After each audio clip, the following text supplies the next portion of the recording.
And we are live. We are live on a Friday night, and I was trying to share, which I will do, but it hasn't shown you going live yet. All you have to do is refresh my page. Yeah, I know, and I guess I could do it on I'm trying to do it on my cell phone. Yeah, you can do it on there. Hey, dude, we have a birthday boy in the house. Doug Wing, it's his birthday? It's his birthday. Shall we sing together? Should we do that? Do you think we can do it in synchronicity? It won't be in sync just because of the feed, but the thought will be there. Hey, Mike Chavez. Even in its awfulness, Ken, it might somehow be beautiful. Let's try it. Let's do it. Happy birthday to you. Happy birthday to you. Happy birthday, dear Doug. Happy birthday to you. That was a Ken and Glenn birthday, Doug Wing. Happy birthday, Doug Wing. brother. Happy birthday, dude. I called you today. And you did not answer. But I wanted to call and wish you a happy birthday, my brother. I love Doug Wing. He is a good man. And good afternoon. We've got a friend watching from down under, Leanne Isaacson. Leanne, how are you, Leanne? Good afternoon. Nice to see you. We have Mike Chavez is in the house. And we are here tonight to talk about, we got Tom Ginn in the house. Tom. Kellen's in the house. Kellen Ann. Man. My card sending soul sister. And Mark, Kellen, I got something from Kellen. I'll have to go get it here in a minute and show everybody. I still haven't shared out, Ken. So let me have my head bowed down a little bit. You can think of me as entering some sort of prayerful modality, but actually I'm sending. Here, I'll go full screen me. Yeah, that'll work. You guys like my new place? I'm hanging out your here. New place. Yeah, I got this place over here in Hawaii and thought I'd, just show it off. It looks a little bit more like the Grand Tetons, the lake right at the foot of the Tetons. That's what I meant. That's I know. I mean, I'm looking at it. I don't see any palm trees, dude. Well, I'm in the mountainous region. We don't have a lot of palm trees in this part of Hawaii. So just so you know. Just for the future reference. Did you see that I shared? Leanne said I'm going to have to provide some coaching on Aussie accents. LMAO. Laughing my off. Kangaroo off. Yes. Money kangaroo down sport. So, Glenn, we need to talk about, Mike says in green screen land. That's right. So, we need to talk about this, man. The power of positivity. What do you have to say about it? Well, I mean, I agree. I don't think too much can be said about it. Have you figured out how to share this yet? Yeah, I've only got one more share to go. I've gotten 2 out of the 3. Wow. How many shares are you doing, dude? Well, I'm doing my LA and my Dallas. And nice. for bonus, I thought I might even share my Salt Lake City. Whoa. There's another group in Salt Lake City? There is, and I just shared out to them. I'm not a member of that group, Glenn. No, and it's intentional. Wow. Wow. Hey, Mike Chavez says, great topic. Great topic. So let me bring Glenn back on the screen. Yeah, you can bring me back. I've done my sharing. Hey, there's Jeff Christensen. Your buddy. Good evening, Jeff.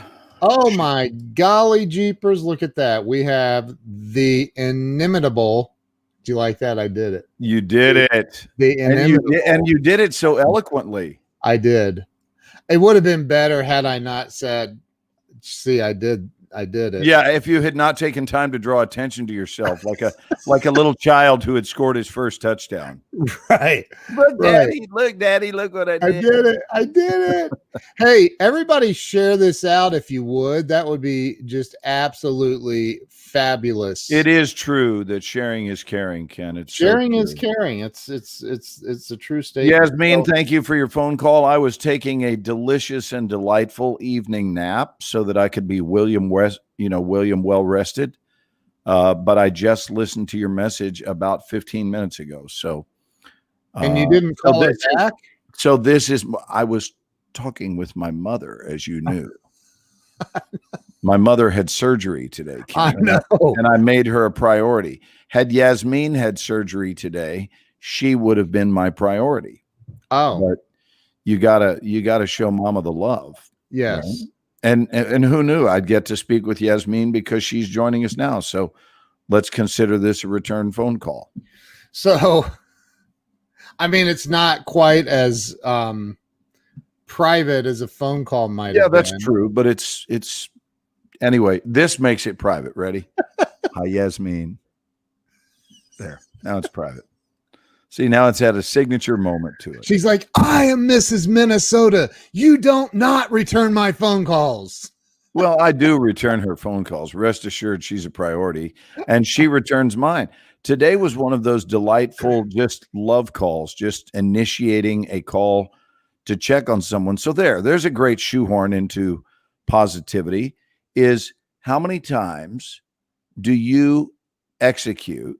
I'm asking everybody in the audience, just a love call. There's Tomas. Simply a love call. Hey, Tomas, how many times are you calling someone to extend your appreciation for them and not because you need something?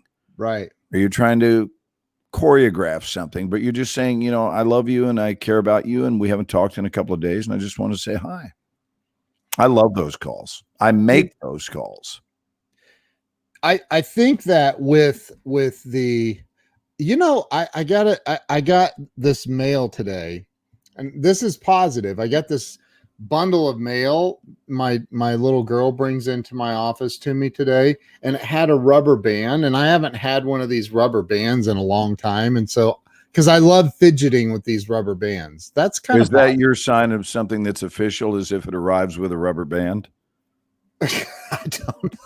It was a couple of books. So so here, I have a very close friend who's been diagnosed with blood cancer. I'm trying to be as positive for him, but I'm still emotionally bowled over. Wow. Sorry to hear that, Jeff.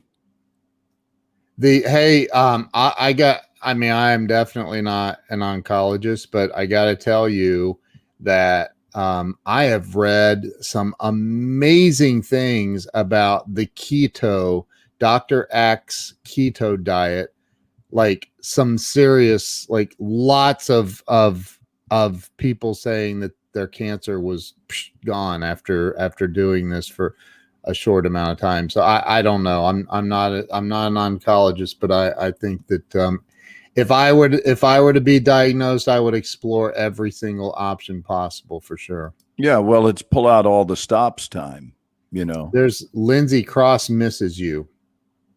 Well, Lindsay, I adore Lindsay. She's part of our Extra Mile family. Hi, Linz. Nice to see you, Lindsay. Look at Lindsay's cute hairdo. Put that back up there and look. She's got this most adorable hair. Look at it. Hi, honey. Nice to see you. I can zoom in because I use a Mac. All I have to do is double tap on my mouse and it zooms in. For you or for the audience? For me. Oh, okay. If I was sharing, we could look at the enlarged Lindsay. If I was sharing my screen, yeah. And yes, Dr. Joe Dispenza. Dr. Joe is on to some serious stuff for real with quantum physics and mechanics and whatever. I mean, it's all, the power of positivity. So today and here lately, and hold on, I'm going to tie all this together. So here lately, some things have really been. No, I just want you to know I'm listening. I have nowhere to be. You said you're going to tie it together, and what I know is that you will. I will.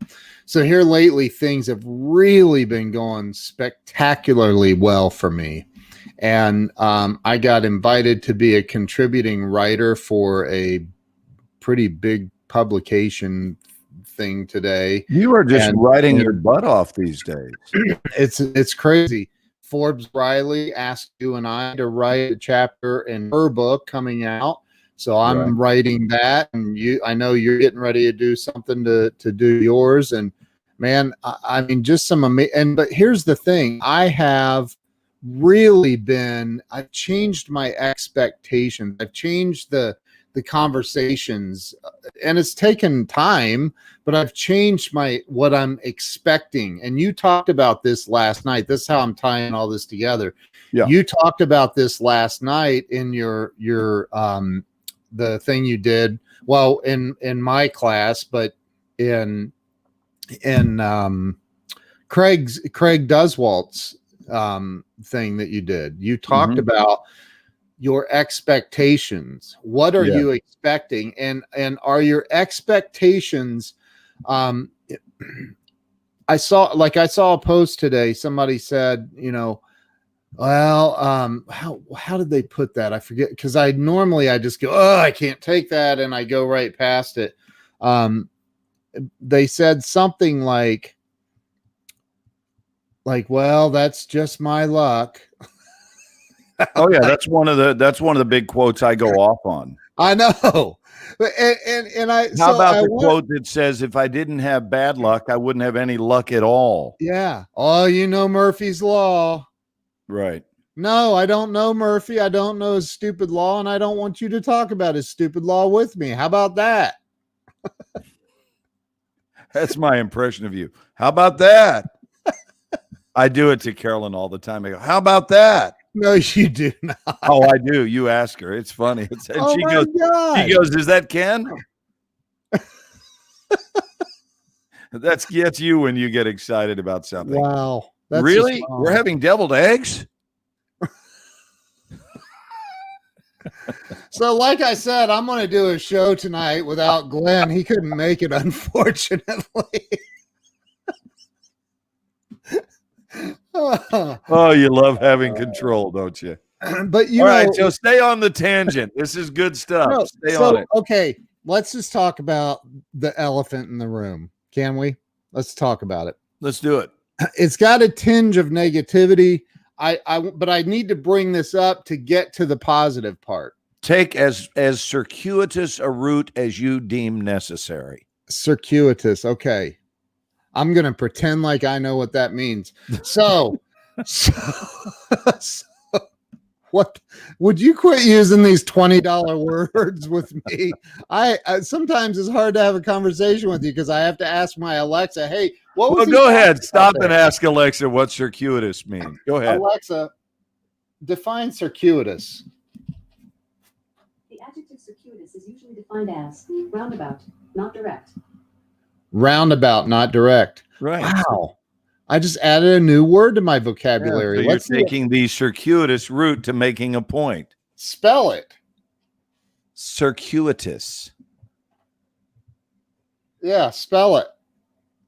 Circuit plus tuous. You're right. Yes.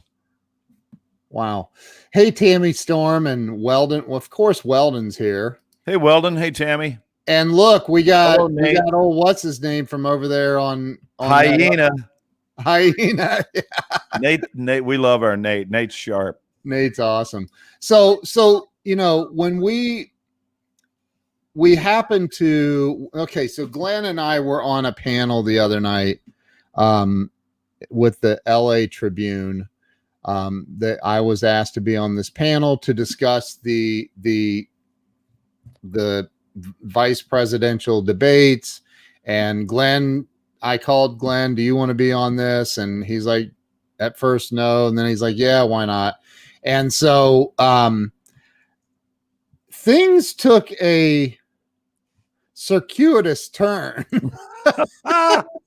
Everybody, put your hands together and congratulate Ken on his proper use of circuitous. Yeah, it took a weird turn and went way off the rails with somebody said, Glenn, do you not even revere life or something like that? And I'm like, where did that come from? It was like totally not even close to. And this person was a friend on both of our Facebook pages, and we've found that we've now both been blocked because we said, what are you talking about? Like that. I'm like, just for the record, Glenn sees a spider in his house and he picks it up and takes a circuitous route to get it outside. Is that the wrong use? He goes on a journey to take any bug outside. He reveres life on a higher level than anyone. Whereas my buddy would take its deceased corpse to the garbage can. Yeah. Or yeah. It's recently deceased corpse. I literally have this thing called a bug assault gun, and you put table salt in it and it shoots out a few little grains and it ends it quickly for the little feller, and I'm going to bet that you don't own manage. Wait a minute. How did you just manage to turn murder into compassion? You just did that. You just made it look like you were the most thoughtful person. Dude, murder? You just said murder. It's a bug murder with a bug gun, Ken. Look, murder is murder now, no matter how small the bullets are. You're using table salt. The entity. This is the funniest justification I've ever heard. I love you. Dude, the body. I'm gonna shoot you. I'm gonna shoot you with my salt gun. It's a bug assault. Bug assault gun. You get the Ken Walls double clap for that one. Oh my God. So look at this. Phil says Ken is a compassionate murderer.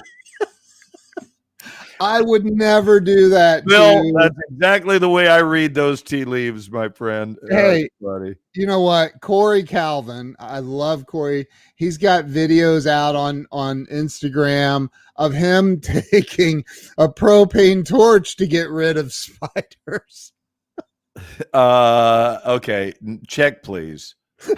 Get back on your original point. We have hit a dead end. My friend, you have visited what I like to describe as an emotional cul-de-sac. Please do a U-turn immediately. Go back to the point of derailment. All right, so we're in the roundabout now, and we're heading out of this.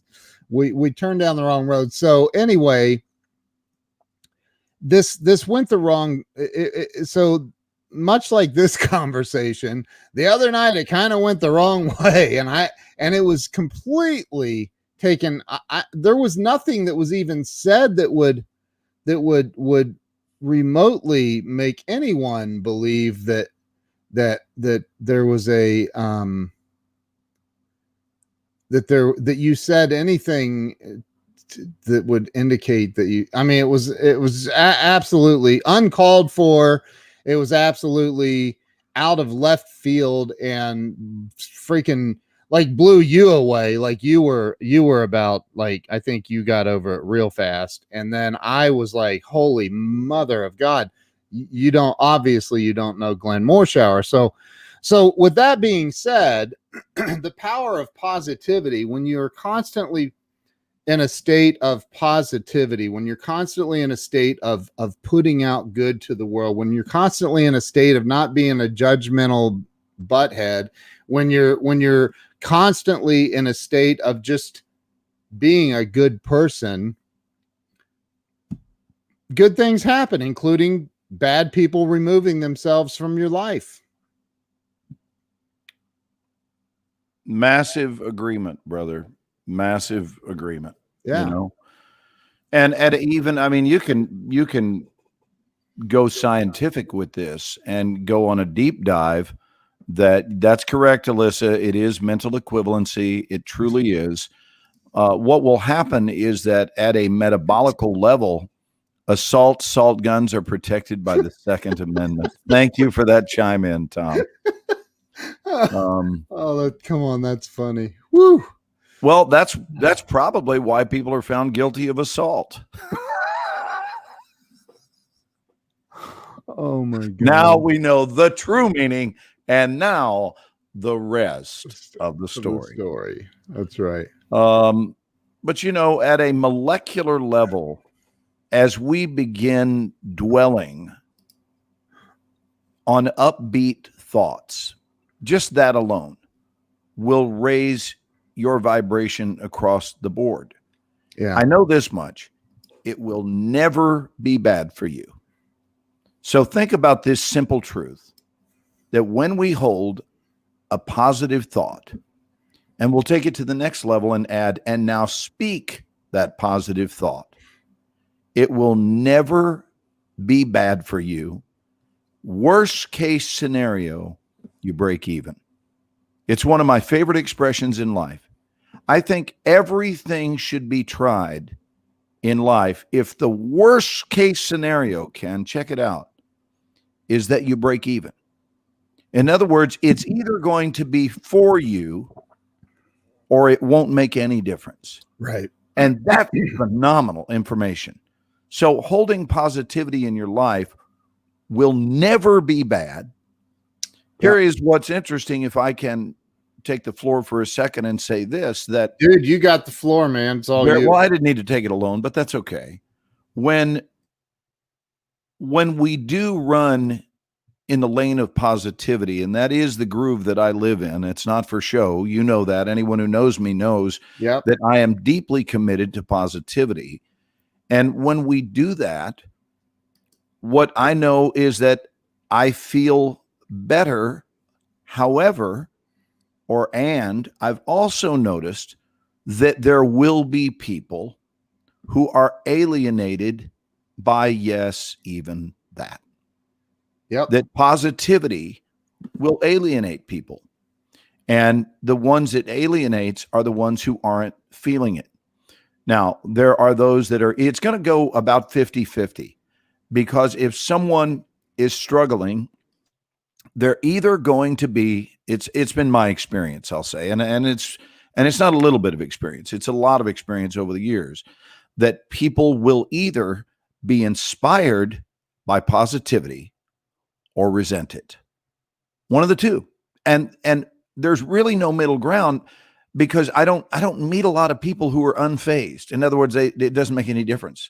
They are either drawn toward the positivity or they are resentful of it, because they feel that the positivity that is being witnessed is somehow making a comment on their lack of it. The same is true with success. The same is true with career momentum, that if someone has momentum going on in their life that is favorable, someone who is largely inactive will sometimes look at that momentum and greet it with the attitude of, look at you being all on fire. Well, good for you.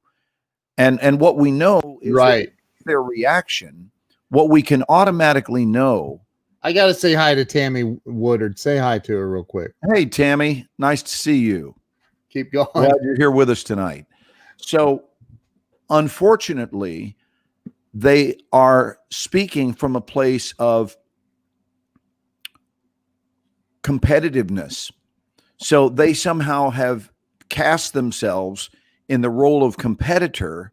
And I've said this in my Extra Mile program for years, Ken, that one of the discoveries I made back when I was a teenager, about the time I was doing drive-in, which, by the way, today is the 9th of October.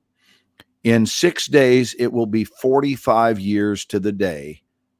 That was my first day on the set of Drive-In. Your very first movie. My very first movie. Now, I started making movies earlier, started making film and TV earlier. TV, I was doing TV commercials in April. Were you on Gunsmoke? That was a little before my time, but thanks for stopping by. And I'm just gonna hold this disapproving stare I'm sorry. I'm sorry. I didn't know, dude. I didn't know. When did they end Gunsmoke? Well, it looks like Glenn is frozen, so it's just back to me now.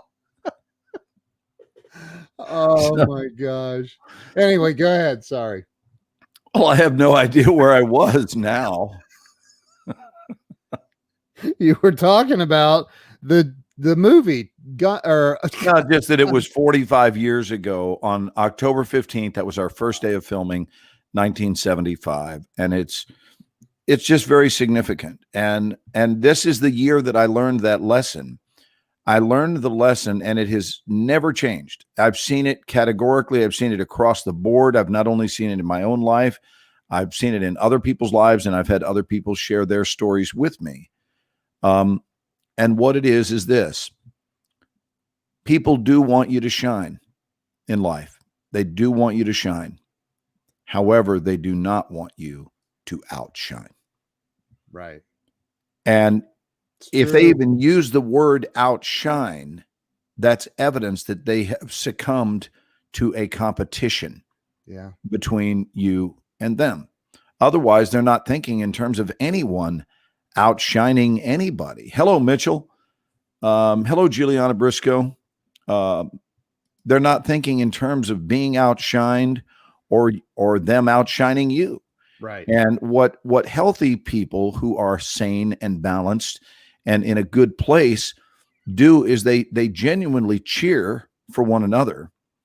And as they cheer for one another, they're opening the floodgates for activity in their personal lives. And this is what we talk about in our program all the time. If you can't cheer and mean it for your brother or sister, then you're not ready to succeed yourself because you're actually in some sort of career jealousy. And that's just never a favorable place to be. I think that's, have you ever, I'm sure you have, everybody's felt this, where you have a great thing happen, something just absolutely wonderful has happened for you. It could be with a big financial payoff, it could be with whatever, and there are people in your life that man, I know if I call and tell them, well, maybe they've changed. I'll call and tell them anyway and just see if they celebrate it with me. There are people that are like that. Like if you have a big, or you start, look, man, things have really been going well for me over the last 6 to 8, 9 months. It's been going really, really, really, really well, exceptionally well. And that so well that now I'm really, truly expecting it. Like you talk about, like expecting things to go well. And there are people in my circle that I know hate it. Yep. Yeah. In fact, the phone call goes something like this. I'm going to do a little acting for you, Ken. You ready? Yeah. Hey, Ken. Hey, what's up, Glenn? No, don't play your part. Let me do the whole thing. I want to act. But you don't know where I'm headed with this. Oh, I'm sorry. You got to know the script to be able to Look perform who's on. Bob Donnell. What's up, bro? Hello, Bob. So you ready? Here it goes. Okay. Oh, cool. It's Ken. Hey, Ken, what's up? No, not a problem. I've got time. Sure. Seriously? That just happened today. Oh, brother, that's fantastic. Awesome. Seriously, good for you. And there's more to come. You mark my words, baby. When it rains, it pours. And I'm clearly, you've been living in that lane of positivity. You've been rejoicing in abundance surrounding you. You're not surprised by this, are you? Yeah. Well, I'm not either. Cool. Listen, I got to go right now because I'm doing a talk show with you, in fact. So I'm going to get off the phone and get back to that. But you and I can talk later. Okay. Yeah. And Carolyn just walked in with some dinner and I want to acknowledge that. So thanks. Okay, buddy. I'll see you on the show. That lucky piece of garbage. I cannot believe See, that's called a scene. I just acted that out. So don't you wish, in all seriousness, You're don't you getting wish, props, by the way. don't you wish, You said actually with you. don't you wish you knew who the people in your life were Yeah. that will tell you one thing on the phone about how happy they are for you? And it's beautiful, man. Oh, it's Yeah. fantastic. I'm high-fiving you, dude. I'm high-fiving you. And then they hang up and tell the person there. And all I want to say is, if you do that, this is a bonus feature. This is going to be the most important thing I say all night, Ken. If you do that to people, stop it or stop the relationship. Yeah. It's One of true. the two. Because to be cheering someone on for them and then be two-faced enough to hang up and talk smack about them. Here's what I want to point out. That is energetically bad for the doer. Right. Any of us who do that have stepped into a big pile of dog dung. Yes. Vibrationally. Yes. Because we're now acting. And I want to tell you something. The only time I want to act, Ken, it's probably going to sound very strange to hear this coming from an actor, but I do mean it.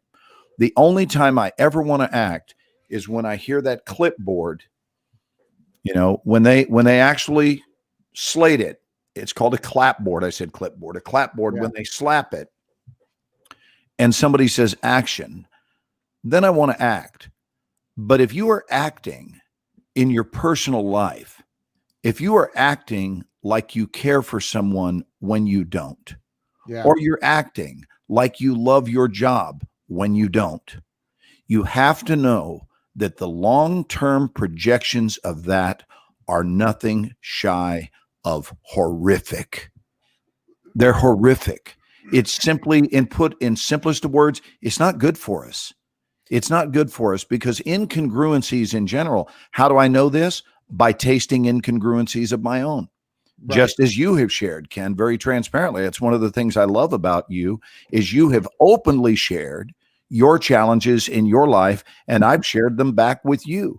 Mm-hmm. But, as long as we are learning from the decisions we make that don't work out, notice I didn't say even bad decisions. They're just decisions that don't work out, and there are reasons for that. Yeah. When we pay attention to it, we learn, and when we learn, we grow, and we change as human beings, and we change for the better.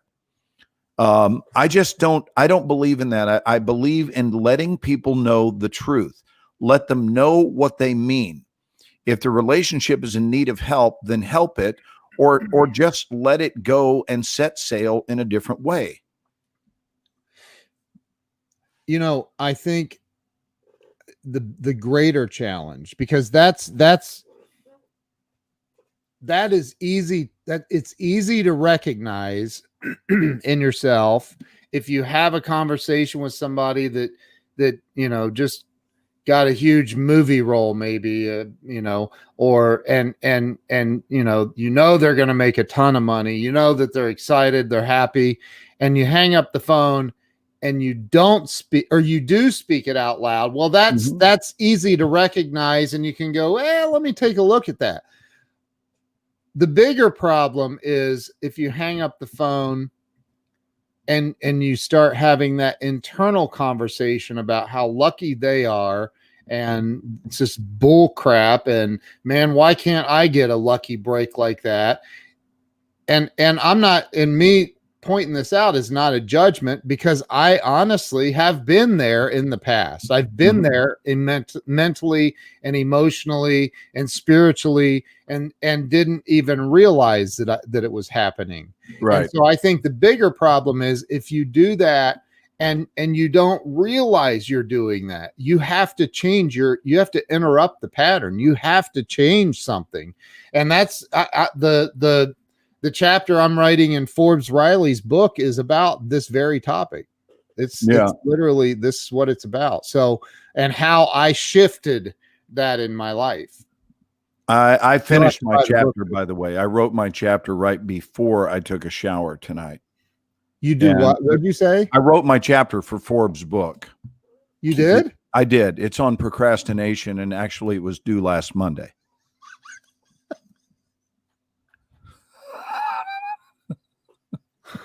Oh my God. So, and Tammy says it right here. That's called two-faced in the South. Say it with an accent, Ken. Do it proud.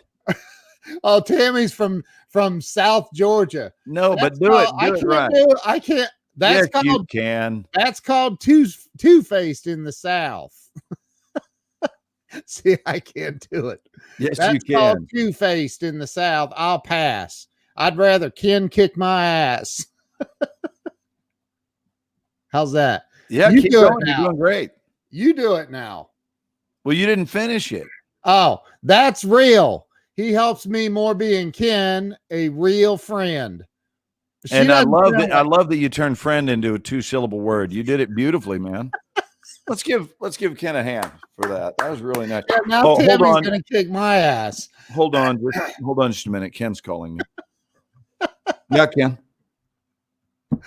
How long am I going to be on the show? I don't understand why you wouldn't have just asked me that live. This is weird behavior, brother. You're calling me to ask me how long I'm going to be on with you when you could have just asked me live. It's weird stuff. I don't know, maybe another 45 minutes. You never know. It all depends on audience participation. If they seem to be into it, we tend to go a little longer. And sometimes we go until it's just the two of us. That's the reality. That's true. Okay. Hey, I love you. Listen, I'm going to get back on with you right now. Okay. Okay. All right. Okay. Yeah, Be well, brother. All right. Yeah, you too. I'll see you in about 3 seconds. Okay. Bye-bye. I love you too. But I do. No, I really do. Okay. Bye-bye. Oh my God. Man, you are persistent when you call like that. Wow. What did Susan say? She said that comes from not being grateful for the things that happen in one's own life, no matter what they are, because everything brings us to a better understanding of ourselves. And now you got my dear friend Tammy calling me a Yankee. Thanks. Appreciate it. See, well, Weldon said he's kind of in the South. He's in Virginia. Yeah. And there is nothing like a good Georgia accent. I agree. And Tammy Woodard is a wonderful, wonderful woman. So now, Glenn, it's your turn. It's called two-face in the South. I'll pass. I'd rather Ken kick my ass. That's real. He helps me more being Ken, a real friend. That sounded like a Southern Texas accent. That's awesome, man. So, yeah, I think that the power of positivity, man, it's changed my entire life. I got, you know what? You talk a little bit about it. I want to find a clip of my buddy Billy Merritt down in, look, Doug, you're awesome, man. Thanks, Doug. Glad you enjoyed our little Simon and Garfunkel moment. Yeah, Simon and Garfunkel. Someone who isn't a friend will multiply kisses. A friend will throw a rock at you if it helps get you right. Amen. Oh, wow. Amen. A friend will throw a rock at you if it helped get you right. I love that. That is such a Texan thing to say. I love it, Juliana. That's fantastic. Is she in she's in Texas, right? Yeah, she's one of my. She's not just a student. She's a brilliant actress and just an angel of a friend. Yeah. Oh, Weldon said that was Dukes of Hazzard South, Glenn. No, no, it wasn't, Weldon. I beg to differ, but I am at this time going to show you what Dukes of Hazzard South would have sounded like. So if you'll please put that back on, Ken. What? The script that you and I are reading. Tammy's paragraph? Yeah, because Weldon accused it of sounding Dukes of Hazzard-esque, and I want to show Weldon what Dukes of Hazzard is. Here, hold on. I'm going full screen. Okay. Listen, here's the deal. That's called two-faced in the South. And I'll pass. I'm going to pass on that nonsense all day. I'd rather call Ken Walls so that he can kick my ass, because that's real. And he helps me more being himself, because Ken is a real friend. What time y'all stop serving? Okay. So, you know, it's weird when you try to read a copy and your eyes are crossed. You can't do it. Oh my You God. can't do it. Hello, Mitchell. All right, I'm gonna show everybody a video here in a second. Oh, good. Tonight's presentation comes with a video. Yep, it does. I love So it. this is my buddy. He's a client of mine. He's a friend of mine, Billy Merritt. He's down in Douglas, Georgia. Billy's a And cool dude. Billy is freaking Man, awesome. and his accent is about as thick as molasses. He is such a good dude, though, man. I am telling you, this guy. And so I had him. Ken, I'm gonna tell you what, Ken. Okay, here's the deal, Ken. I'm gonna tell you what. Billy might be watching. So, and Tammy loves you, by the way. I He love has you, two Ken. ends. You got to draw it out. Two ends. Glenn. So, check this out. If you want to have a positive life, I'm going to tell you something. Billy Merritt went from not being able to pay his bills not too long ago. Do you like that? Do you like that? You did it beautiful. I mean, really not being able to pay his bills to doing this one thing. And I'm getting ready to show y'all. Did you get that? I'm getting ready to show y'all what he did and what he says. This man has a company now that does well over $20 million a year. So it's somebody you might want to pay attention to. I'm just saying. Yeah, I start paying attention at 12 million. And you said he does 20? Oh my God. Holy mother of God, you've got to be kidding me. Oh, dude. Wow. I just got a text from Jeff Christensen. You did? Yeah, he told me he enjoyed the stare I gave it when I was just staring at you. That's funny. All right, put on Billy. Check this out. This is awesome. Oh my God, Ken Wall's in a jacket. I love it. Yeah. How do you think somebody can reprogram their mind to get into a different mindset? I have the answer, man. I'm telling you, and there's no shortcut to it, and it's real. Real simple, man. You gotta tell yourself over and over and over that you have what you want, man, and you need to do that through writing it down morning and noon. I say write it down many more times than that, and you know what we put into our mind, our subconscious mind doesn't know the difference between reality and fantasy. So, you know, if you program your mind with some good stuff, I mean, you know, it sounds wacky, but it's the truth, man. I am so happy and grateful that money flows to me in increasing quantities through multiple sources on a continuous basis. Say that to yourself 10,000 times and see if it doesn't make a difference.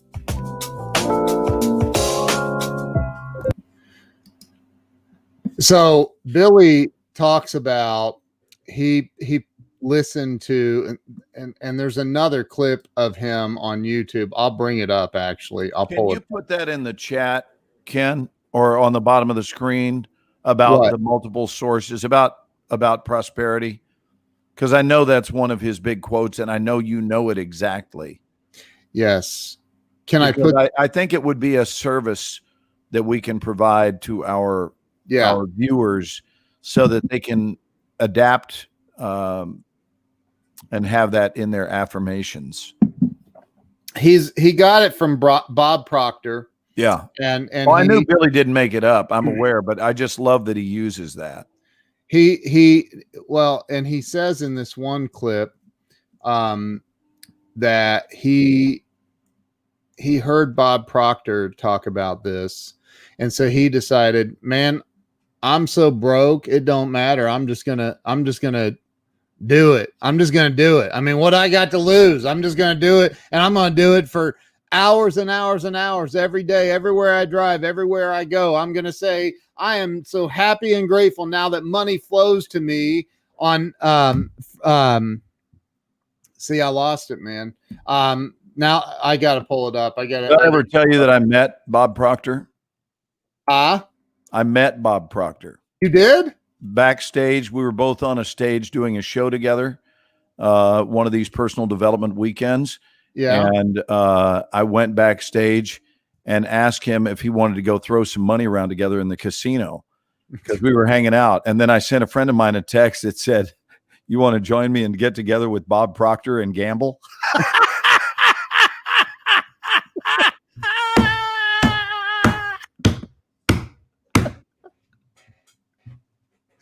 Dude, I'm cracking me up. You need help. You want to get together with Bob Proctor and gamble? Come on, that's good. That's top shelf entertainment. He's here all night, folks. Don't forget to tip your waitress. Don't forget to tip your waitress. Here, this is the clip I wanted to show. I'm going to show this one. Okay. Okay. Wait, I need to ask the audience to drop a 1 if they thought that was funny. It was funny. I laughed. You don't need to ask the audience. They're laughing on the inside probably a lot. They might be laughing at me.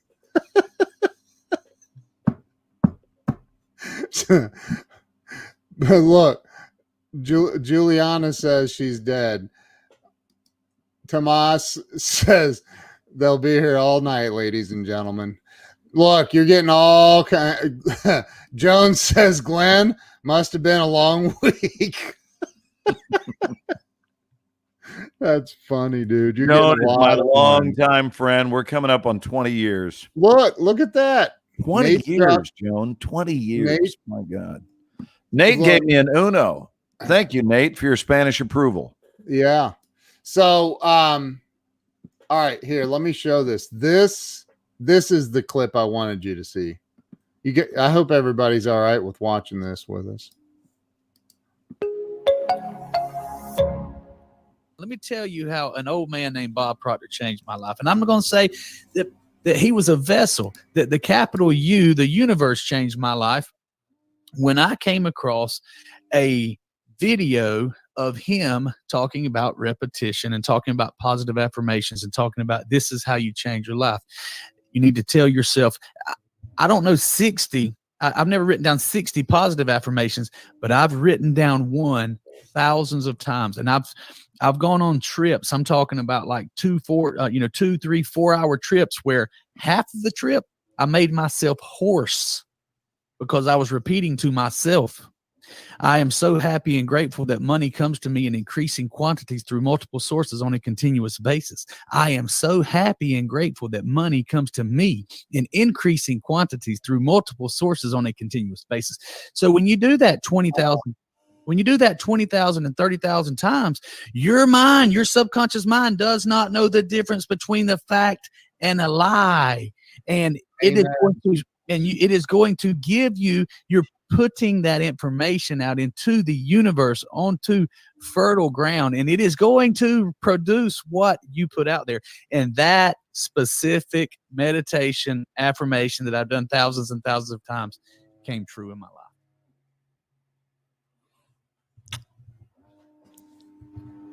Just a simple yes to that.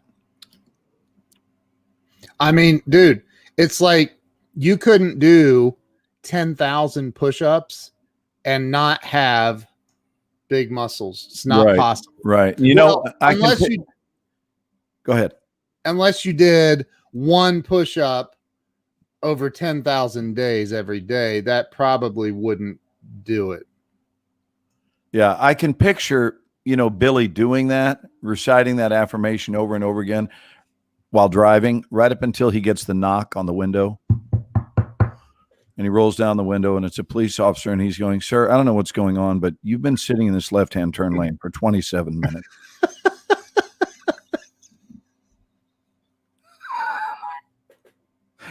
I mean, it's great that you're all positive and stuff, but feel free to continue driving while you're doing it. Wow. No, Billy's exactly right. That's the deal. And the thing is, you really shouldn't think in terms of, and this is, you know, I very seldom use the word shouldn't, but it's true. You shouldn't think in terms of needing to trick your mind, but rather, how about this? I'm going to speak for both of us, Ken, if I may, because I know your heart well enough to know that this is true.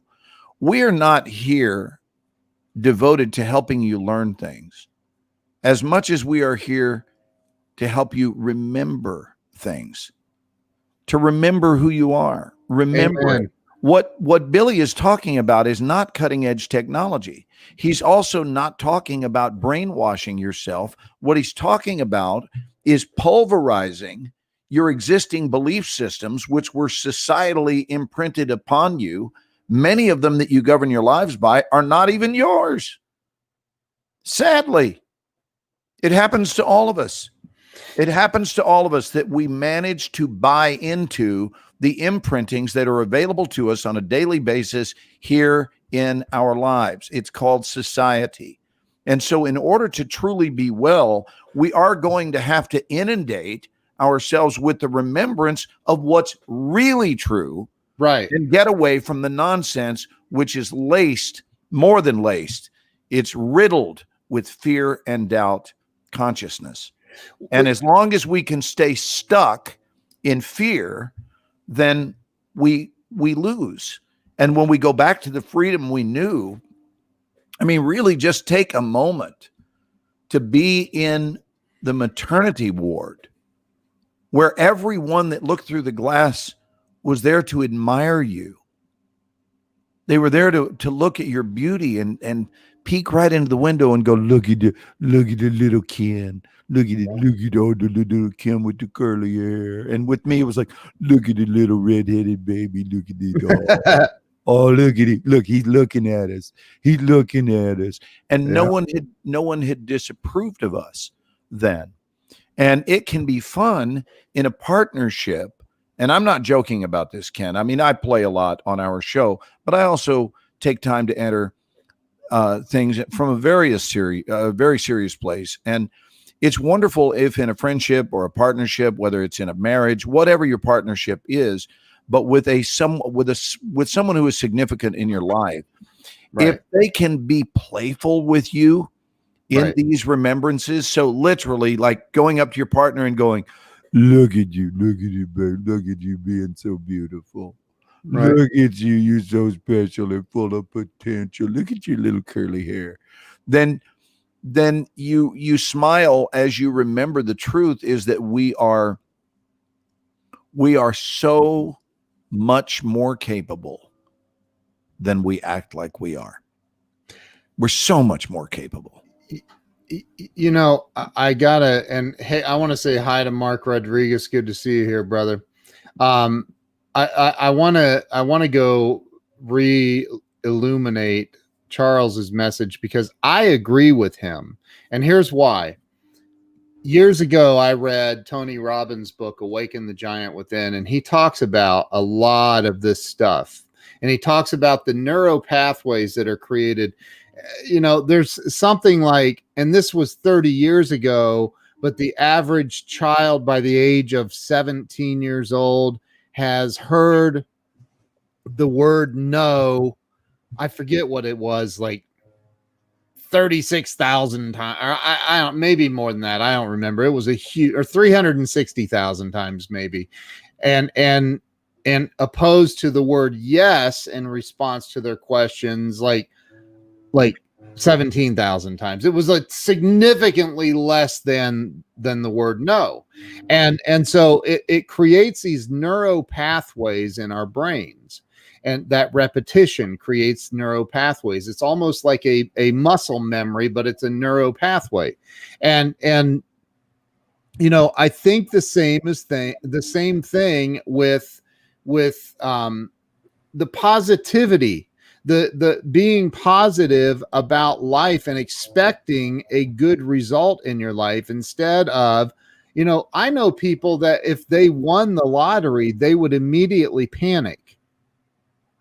I mean, I guess if you win $100 million, most people would get a little like, whoa, what just happened? But, you know, still, I would be jumping for joy, and I would immediately be thinking how, my gosh, I'm going to be able to do so much for the world and help so many other people. And, but like, there are people that would immediately go into panic mode about, oh, this is not good. This is not good. I mean, people like that. And so I think that to go back to what Charles said, there is, and it's not, I don't know how else to say it except for I think there is some trickery of the mind involved. And I'm not disagreeing with what you're saying. I'm just saying I think that you've got to create neural pathways, right? Like you've got to regenerate new neural pathways. And the way that you do that I've learned to do it is what we're talking about right now. What Ken, forgive me. You're calling again. Forgive me. What? Yes, I heard you use the term re-illuminate. I am proud of you. Good God. Give it a yes, I heard neuropathways as well. God, I'm going back to the show. Oh my I God. said I love you earlier. Okay. All right. Take it easy, huh? Take it easy. Oh, wow. That's funny, dude. That's funny. You have issues. I'm calling an attorney to claim the ticket, and I'm going back to work. I'd end up giving most of it away. No need to worry there. And I would give a lot away too, but I would also make sure that I invested it properly to anyway, I don't want to get into a discussion about what would you do if you won the lottery, but I think, there's so much energy that we're putting out with our thoughts. And most of us aren't paying attention to it. Well, I want to join in with you on this and say that unless you are thinking about winning the lottery, you are probably an even longer shot to win the lottery or the equivalent of the lottery. So I don't think winning the lottery is necessarily a specific target. But there are a lot of ways to win a lottery, Ken. So, for example, and I know you know this, and I mean every word of what I'm about to say. To me, if you are satisfied, excuse me, residing, I need some water. Hold on. Nate, that's funny. If you are satisfied residing in your uniquely assigned sack of skin, you have won the lottery. Yep. That's it. If you don't want to be anyone else, anywhere else, and your life is not full of how different you wish things were, you've won something that is way more important than the lottery. I can't say that. I can't emphasize that too much. I can emphasize it enough, but I don't think I can emphasize it too much because, frankly, it's very much worth emphasizing. I think we've got our priorities somewhat convoluted in this world today. Yeah. And everything seems to come down to winning the lottery. Has it not occurred to us that there are a lot of lottery wins available to us, that victory shows up in many different forms, and that part of experiencing victory, truly I say this, is imagining the victory in advance. Spend time being victorious in your mind. Think about what that's going to taste like, feel like, smell like. How would I behave in such a situation? Let me go there now, and not briefly, but you're welcome, Mark. You're very much welcome for last night, brother. I'm glad you found it helpful. But spend some time allowing that reality to pay you a visit, but not briefly. In my view, I think our world, one of its greatest flaws is everyone is in such a great big hurry to get absolutely nowhere. Basically, we're in a hurry to not be where we are because we don't really have a place we're headed. All we know is we got to go.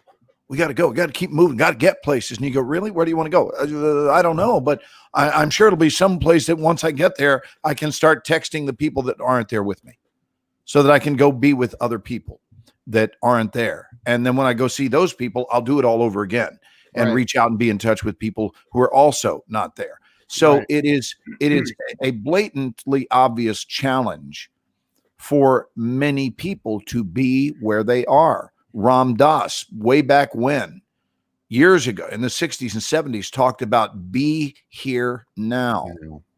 What does it mean to be here now?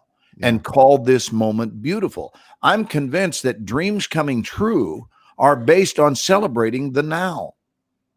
Otherwise, you're postponing something and you're robbing yourself the right to smile and feel good today. So no matter what's going on, if we can bless today's role in the ultimate outpicturing of your life, when we do that, when we see what's going on today as part of our necessary Earth School curriculum, that's what I refer to it as. It's part of our deal. It's our deal. And so resisting it is resisting your instruction. That's it. You're resisting the curriculum. But if you can embrace it and say, I may not understand to the nth degree every detail of why I'm going through what I'm going through right now, but I have the faith and I have the trust to know that it seems to be imperative in my Earth School curriculum.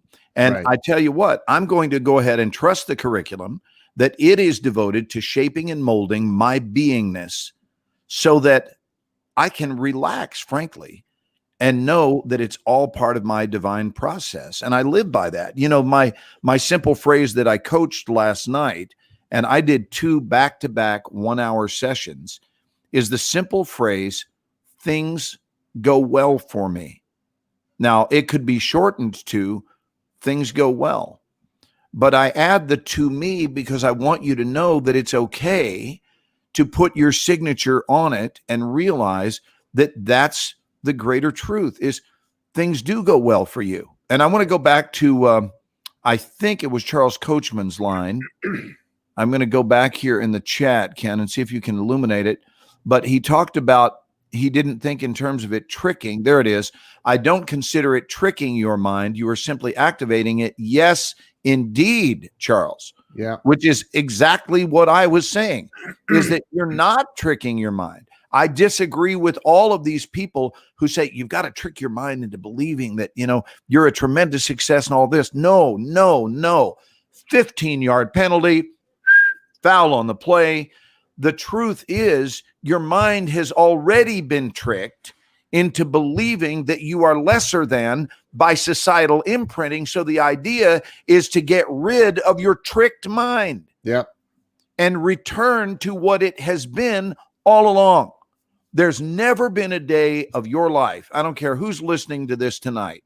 There has never been a day of your life when at that place we know called deep down, down, none of us have ever forgotten who and what it is we are. Deep down. Right? But as we move toward the peripheral universe, things start changing as we move outside. I think that's the only difference from one person to the next, Ken, is the level under which their truth is buried. Yeah. The level under which their truth is buried. That's why we have this expression. Well, I knew it. And you go, really? So you actually feel like you knew that? And you go, well, deep down, that's how they always explain it. They always explain it. Kyle Cease talks at length about this, that they seemed to know it deep down. Well, what happens when you make a vow to live your life from that place that we all know as deep down?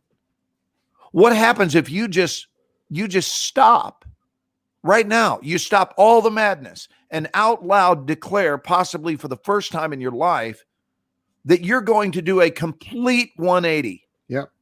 That you're going to redirect yourself to being fueled with the infinite wisdom of that place we call deep down, and that I will honor it, that I will abide by it, and that I will not question its wisdom, that I will act in the spirit of trust and watch magic ignite itself in your life. It happens. But I got to tell you, most people, in my view, are not willing to commit to playing ball in the matter of their own life at that level.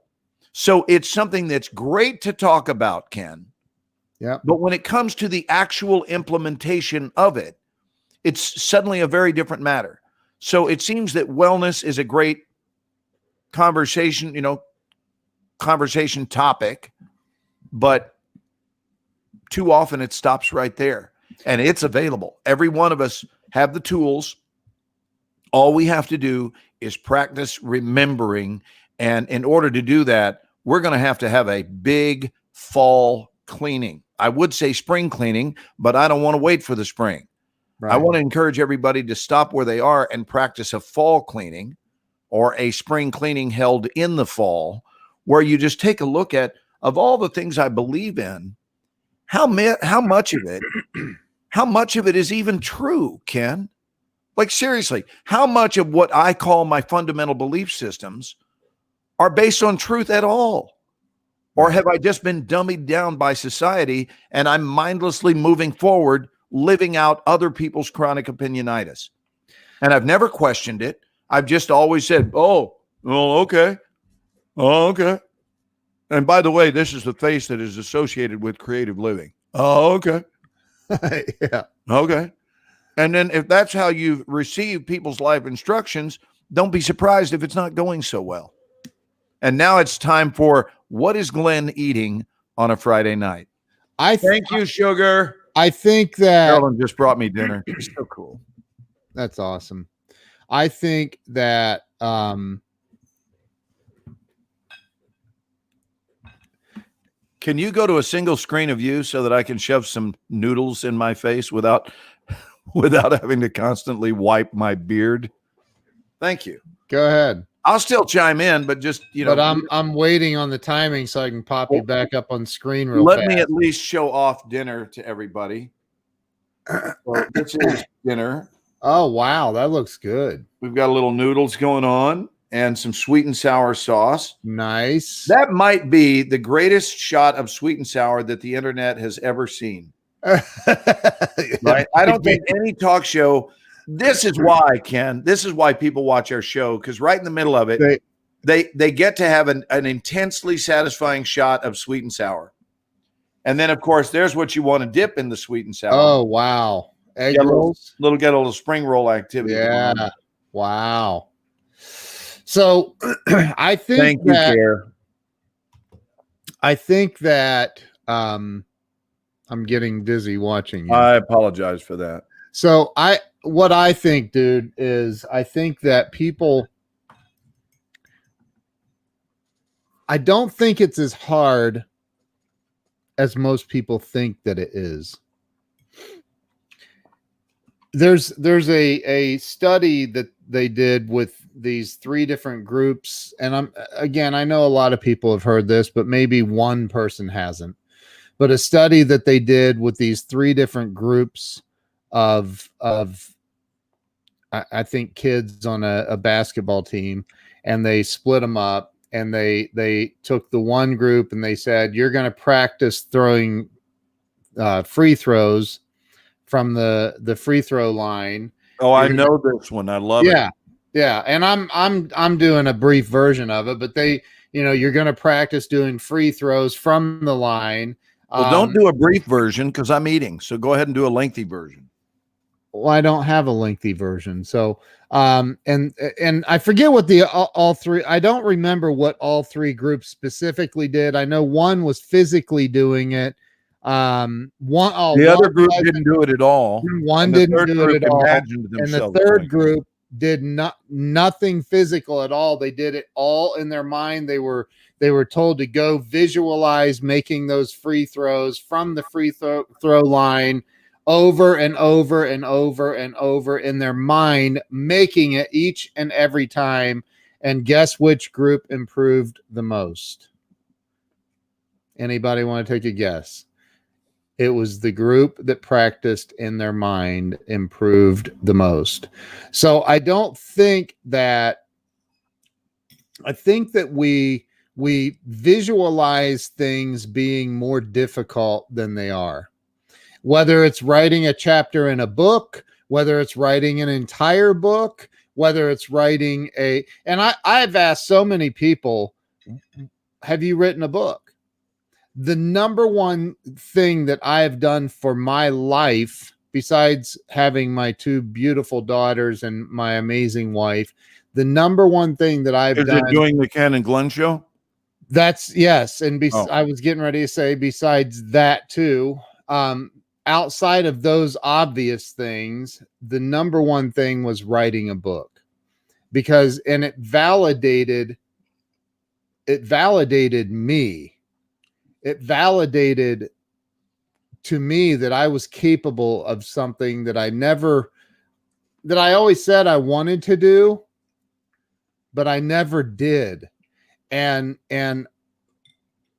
again, I practiced it over and over in my mind. And every time I practiced played the whole tape out, the whole tape included a bunch of crap that wasn't even true.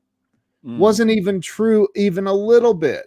So I'm sitting here practicing writing a book. And then, as I'm thinking about writing the book, I'm thinking, oh, dear God, who's going to publish me? And how to and who do you even call? Like, do you just call, look at the back of Jeffrey Gitomer's book or Zig Ziglar's book at who the publishing company is, and then Google them and call them and say, hey, I have a book I want you to publish for me. And then you start thinking, oh, then you're going to get the gatekeeper. You're getting the gatekeeper, and she's going to be having a bad day when you call. And when you call and she's having a bad day, she's just going to tell you no and to go piss off. And then you're going to, oh man, I was just trying to see how I get my book published. And so what do I do? Go to another book and call a different publisher? Or do I Google this? What do I do? And you play all of this out over and over and over in your head. And every time you go to think about writing the book, your unconscious brain goes, hold it, hang on a minute. Remember, we came up with all those reasons. That chick at the front desk, that gatekeeper, she's going to hate you. Don't even try calling. Don't even try to figure out how to write a book, because it's worthless. And I literally did that. I had for 25 years, I had people say, Ken, dude, you need to write a book, man. You need to write a book.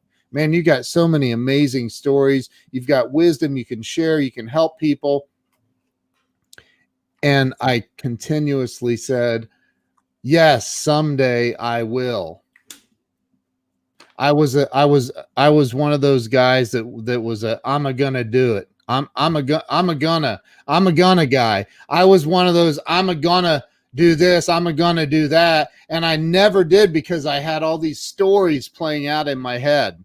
So the simplicity of changing your life, really changing your life, is finding what I showed you, that Billy Merritt video.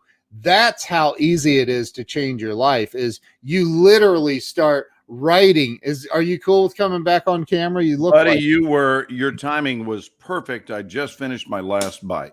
So it's about literally reprogramming. And Glenn, I'm gonna call you out on something and ask you to talk about it. Yeah, well, what you were talking about was busy spinning my propeller. Well, yeah. Well, in a good way. Let me give you because you and I were having a conversation on the phone for quite a while before we decided to go live, and you talked about winning. And I don't want you to go into deep details if you don't want, whatever. But you talked about winning, and I loved what you talked about with winning, because I think there are too many people that are not expecting to win.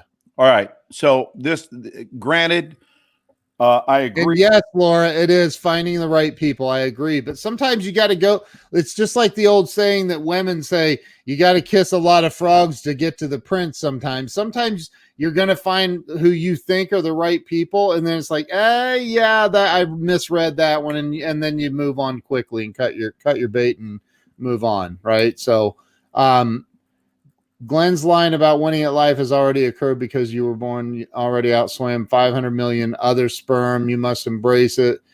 He didn't type that. It breaks down everything in the smallest, simplest of terms. I agree. Yeah. Well, agree. I'm gonna go on a deep dive with this, Ken.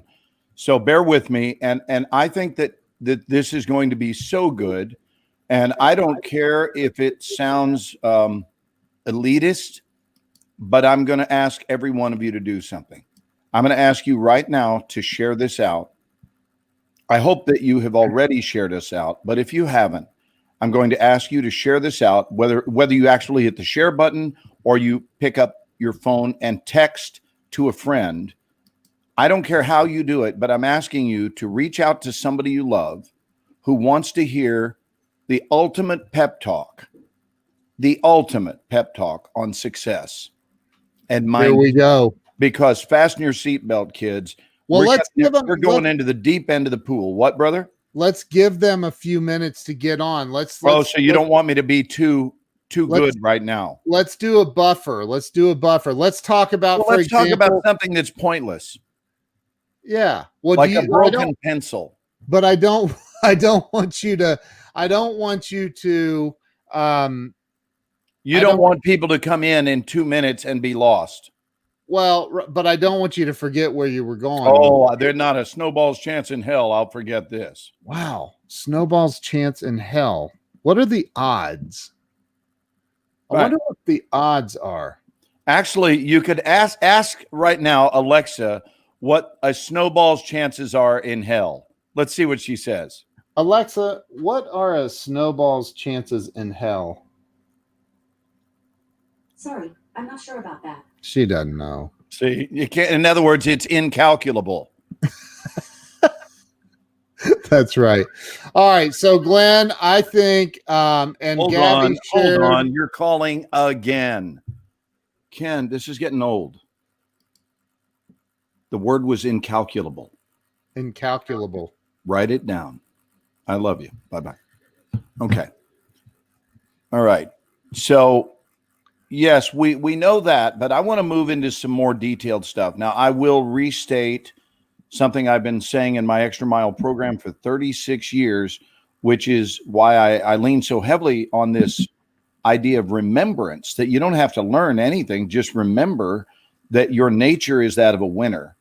But we're not going to talk so much about the big sperm race. We're going to move on beyond that now and bring it up to date.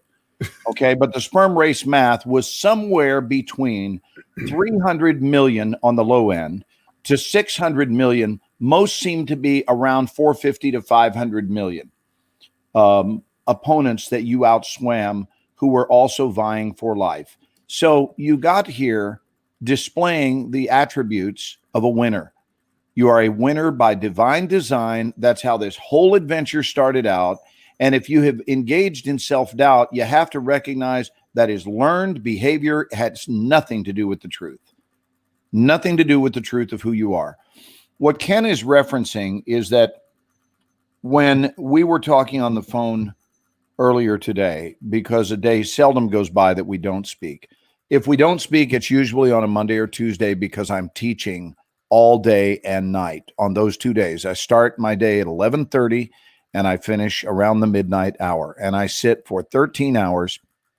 Often we'll go to 12:30 or so straight with just a meal, usually here at my desk. Every so often I get lucky and get a half-hour break between the classes just to take a breath. But I'm doing what my soul loves anyway. And I got to tell you, once you design your life in a way where you don't need a vacation from it, that's truly nirvana. And that's how I feel about my life. So, do you ever take a vacation? I take a vacation every day.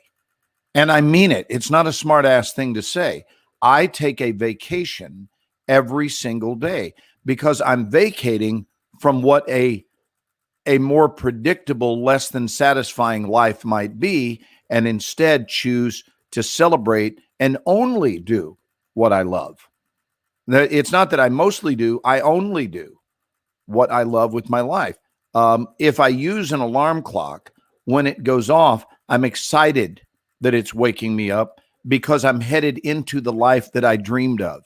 That's how I feel about alarm clocks. Alarm clocks don't piss me off. So there's an example of a relationship that is very common with an alarm clock. My alarm clock is my friend, and I'm grateful to have that relationship, and I don't use them very often. I very seldom use an alarm clock. But when I need one, because if I've got a talk early morning that I'm scheduled, believe me, if it's early morning, I will need an alarm clock. And I don't dislike early morning. It's just incongruent with the hours I keep. I'm a night owl. If we're tight, anyone who knows me, this announcement, anyone who's really tight with me and has my cell number, you know that you can call me at 3 a.m. without an apology. When I answer, you don't need to say, listen, I know it's the middle of the night, but just because my answer is not going to be tired, it's going to be, hey, what's up? Because that's me. I usually go to bed around 5 a.m. So that being said, I want to talk a little bit about winning and about why we often don't. It's mindset. And what I shared with Ken in our phone call this evening was that my whole life, I've been magnetically drawn like a fly to the light, a bug to the light. I am drawn to things that others esteem to be difficult to beat. This is something I would admit in a therapist's office. It's my primary attraction. Notice I didn't say things that are difficult, but rather I love things that have been labeled difficult by society. I don't like it. I love it. I was told so many things that were just not the truth growing up by society, no one person in particular. And that as an adult, I saw how true none of those things were, but I saw how under the influence, or even a word I want to use tonight, under the spell, society is, because somebody told them it was so. And then it got reinforced by somebody else. And then the worst thing happened, which is that it became accepted. Bob Donnell talks a lot about that which becomes acceptable becomes inevitable. And it's really true. So once it has passed through that doorway of acceptance, the next stop is the town of inevitability, right? It's inevitabilityville. There's a fun one to say, Ken, inevitabilityville. So acceptabilityville is the town that's about 5 miles away from inevitabilityville. And when you accept things mentally, this is why I want to go back, Ken, to your idea. You mentioned this story about the study team that imagined shooting baskets and the others that did, and then the third group that did nothing at all. So I want to go into the reason, and it's not a long-winded thing, but there is a reason why the group that fared the best of that test group, there's a reason why they won. And here's the reason. We know that the team that did nothing, doing nothing is just not, it's just not good. If you want to achieve something, you're not going to get there by doing nothing. We know that. But of those that were actually practicing, you see, they were the recipients of the imprinting of some measure of failure. Meaning in that practicing, they're also missing shots. And every time they miss shots, that imprinting of imperfection is coming in. Whereas when you simply imagine it, I mean, this is an explanation of why this worked the way it worked. When you imagine it, you're actually deleting, you are editing out all of the shots you miss. And you're only seeing the ball go through the hoop. So that's the only acceptable imprinting of your mind, which is only brilliant. That's what that is. That's a big wheelbarrow full of brilliance. So you're just seeing it go through the hoop, go through the hoop, go through the hoop, go through the hoop, go through the hoop, go through the hoop. Now we snap out of that. We step to the foul line with 100% expectation that going through the hoop is what it does when I'm the one that shoots it. Hopefully everybody fully grasps that. If you grasp that concept, can you please indicate by putting a 1? Because otherwise I'm on a roll and I just need to know that this is landing since I can't see your faces. When I teach in my workshop, the difference is it's a Zoom format and I'm looking out and I'm able to see things like this, right? So Ken and I are flying blind. I mean, in our hearts, we know when we say things that land, but we're largely flying blind. We can't see your faces that are, oh my gosh, that landed. Wow, that really resonated with so-and-so. Or it's a group resonation where everybody's nodding. So this is truth. We've simply deleted the failures, and now we approach the foul line from the most optimistic place of expectation we've ever stood at a foul line. While I'm on a roll, let me go further because I'm going to get into some really cool stuff. I also got married. Hey, Glenn, I'll be right back. Okay, I love you, and I'm good to go for now. So Okay. I'm hoping people even are having their pens and papers or pencils and not just listening. I'm going to ask you to participate. Thank you, Juliana, for letting me know that you're emphatically nodding. Thank you, honey. I love you. But I would love it if you would have a pen and paper and you're writing some of these things down so that it can not only be a fun way to spend a Friday night, but full of learning that will be implemented, and it will change. Not it might or I hope. It will change the quality of your life. So you're now on that foul line with a whole different expectation. Now, I want to cover a couple of examples of this, and they are big ones. One of which is that I got married at an age that is not recommended. And I myself, although I wouldn't recommend it, I would also never tell someone not to do it. I got married when I was very young. I got married when I was 19 and Carolyn was 18. And as a result of that, there are certain things that we have run into that have been difficult. That part of the equation is true. As with any team, blunders have been made by both parties. There are moments where we were not at our personal best, but then there's the equation of what do you do when it's time to bounce back? What do you do if you've said something that you don't feel good about? If you've done something that you don't feel good about? One of the nice things is neither one of us are ever prone to yell at each other. And I'm so grateful for that. We're very peaceful. But when you get married as caterpillars, you don't stay in that state. That's one of the advantages to getting married later in life, is if you wait until you're a butterfly to get married, then that big metamorphosis between caterpillar and butterfly is not quite so extreme. When you get married very young, 19 and 18 is admittedly young, but for us, that's 42 years ago. And I would never say 42 years of perfection, ever, because I've been as imperfect as anyone. I would say 42 years of magnificent, deep, abiding love and the commitment to push through times of challenge. The commitment to that, to say, I know that your best you is an hour away. Your best you might be activated right now. But what I know is you are this is during times of challenge. I'm saying that you recognize you're on a bit of a detour here right now. What I know about you is it is not your nature to be who you are right now. It is your nature to always find a way to come back to center. That is your nature. And I want to tell you, if you're looking for perfection, you are truly looking for something that doesn't exist. But rather, don't seek perfection. Rather, seek someone who works magnificently with imperfection. That's your winner. That's truly your winner. Because, look, I've never met a person in my life who doesn't have regrets.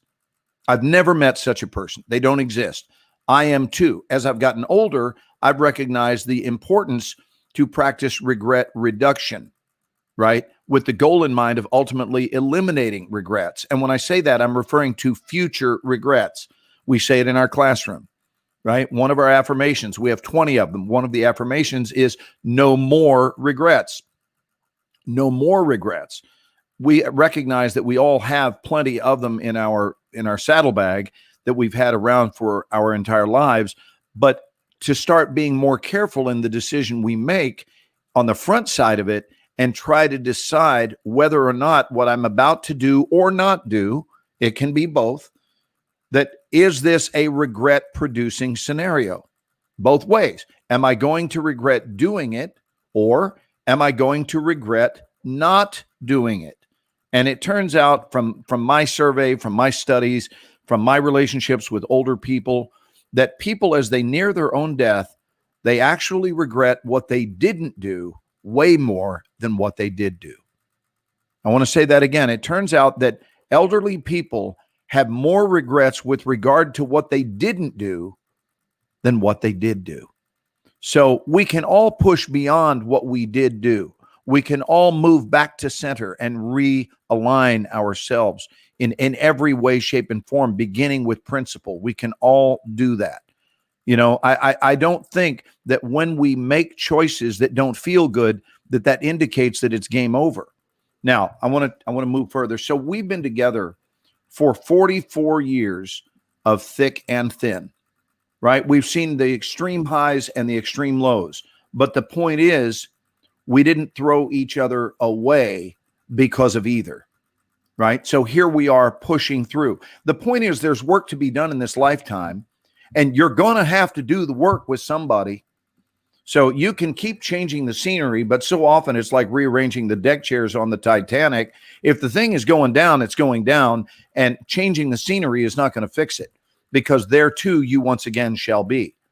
There too you once again shall be. So whatever your behavioral patterns are, whatever your habits are, whatever your isms are, they are going to show up all over again when you change the situation. So if you change a new job, if you change a new residence, if you change a new car, if you change a new relationship, whatever change you make, I would caution you to make sure that you also make a corresponding change to honor that new change. Because if you go into the change with the old patternings, you're going to invariably create the same old outcome once again. And we seem in this world to be addicted to new car smell. So we rush to the new situation that smells very refreshing, and it feels new and exciting, whatever that is, be it job, relationship, or whatever. But lo and behold, in a fairly short amount of time, we're smelling that same aroma as the one we just ran from. And now the cycle continues to do itself over and over again. So I was sharing with Ken an example of I would never be one. Oh, congratulations, James. That's beautiful, man. I would never be one. James is a buddy of mine. Congrats, James. That's awesome, That's cool. dude. That's fantastic, man. And I know, without even knowing you or your wife or husband, I don't even know James's sexuality. So it's wife. Well, no, listen. In today's world, I don't make an assumption that it's automatically a wife. It's wife. Okay. Him. Well, I mean, I do know that there are men that marry men and there are women that marry women. So whoever your partner is, my brother, I know that not every moment has been a joyride, because that would be really peculiar. That would be peculiar. It might even be scary. So, but the point is, whatever has happened, you have pushed through, and I'm congratulating you. Now, to that end, I want to make sure everybody knows that I understand there are times when people need to split up. There are times when divorces do need to occur. And I don't think my own mom and dad, and I won't get into a lot of details, but I don't think staying together would have ever worked out for them. And they didn't stay together. So they were there long enough to create my brother Brian, God rest his soul, and to create me, and to love each other for a designated period of time. And then they were done. And they pushed on, and they made a good decision in doing so. They were not aligned in a way that they were able to feel was harmonious. And so they changed their lives. Both got remarried, and both were remarried for long periods of time. In fact, both were married to their respective spouses until the death of their spouse. It's an interesting thing. So I understand, for those of you who are divorced and you're maybe in a second or third marriage, I get it. Just make sure that when you do divorce, whether you're divorcing a job or a spouse, if you're divorcing a circumstance, make sure that you're addressing your role in it. Whatever occurred, just make sure you're looking at our role in it. Ken talks endlessly about that, about taking personal responsibility. And I believe that's one of the 4 agreements, right? Total ownership of your role in things. I was told that being an actor was very difficult. So getting married young, very difficult. I was enthralled with that. Becoming an actor and moving to Los Angeles, where we hear terms like starving actor and starving artist. I simply refused to buy into that societal chronic opinionitis. I don't agree with you. And I also don't care how many of you feel that way, but it's not in my best interest to hold that belief. And if intrinsically I do hold that belief, there's no way that I will ever be able to succeed as an actor. You can't hold the intrinsic belief of that there is a condition known as starving actor if what you're trying to do is eat and make a living as an actor. Those two thoughts are they're like oil and water. They can't coexist in the same space. So that's another thing that was attractive to me. I know that when I go into a casino, and I'm not advocating gambling, but I've enjoyed playing craps for 40 years. I love the game. And I started playing when I was 21 years old. And I want to illuminate, and I'll close with this, Ken, but I want to illuminate something I said in our earlier conversation, that what most people don't understand is the casinos have you beaten before you ever even walk into the building. And I'm going to prove it. I told you this would be worth hearing. So here's proof that you've lost before you ever even walk in. We hear it in the phrase, and the phrase says this: well, I've got, $300 to lose. No. You have $300 to play with. You have $300 to invest in an evening. But you actually have used the verbiage that I have $300 to lose, which means that losing is your expectation and the game hasn't even started yet. Which means even if you're ahead, you've already programmed your mind that you're there to lose. And so what happens is you keep playing. And the law of exposure means this: casinos are either going to beat you now or they're going to beat you eventually, meaning in the long run. We know this. That's how they build them all the time. Las Vegas didn't grow based on all the money it's giving away. However, you certainly can win in the micro. That's entirely available. And I don't want to even argue that point, but what happens is when most people play, they lack discipline.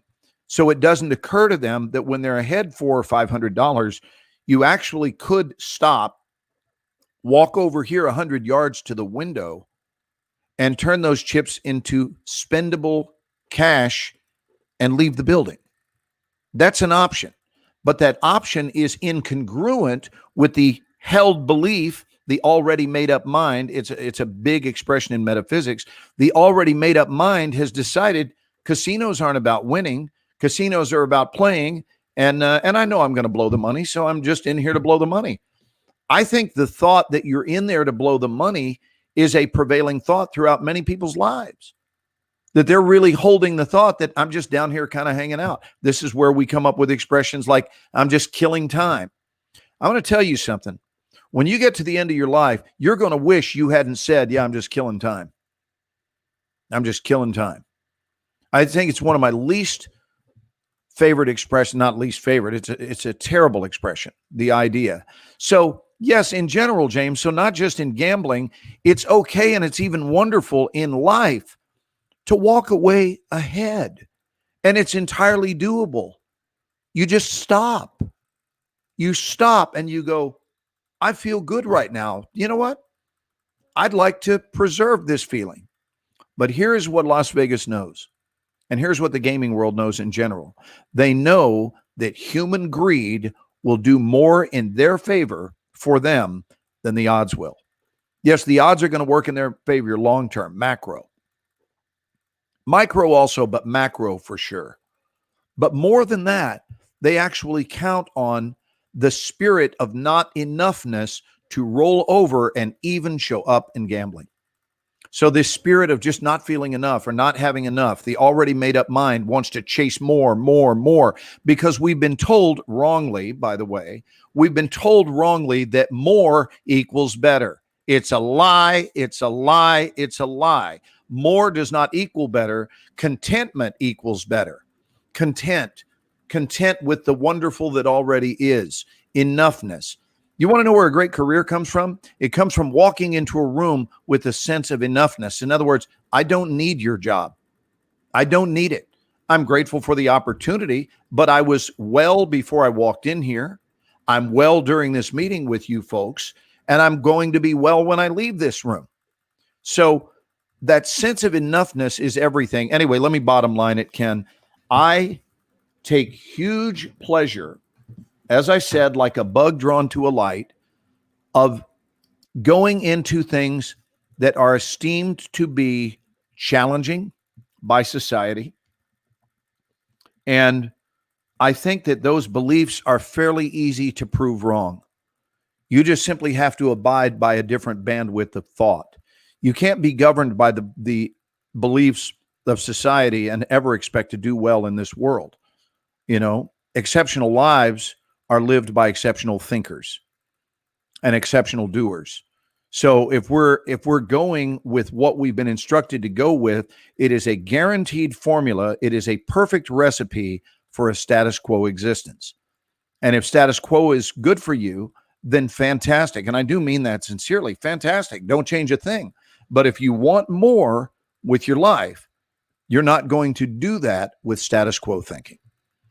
There you go, Keno. It's true. That's and Bill Janicek is on here now. He says he's been here since the beginning. Oh, hey, brother Bill. He's not been here since the beginning because I was just texting him. Oh, okay. Well, let's turn it over to Bill to talk about lying. How about that? Yeah. I love So I Bill, hope that man. everyone was able to hear what I talked about without it sounding as though it was coming from a holier than thou place, because it certainly was not. I am as human as the day is long, but I got to tell you, I am very pleased with my ability to spring back when I falter.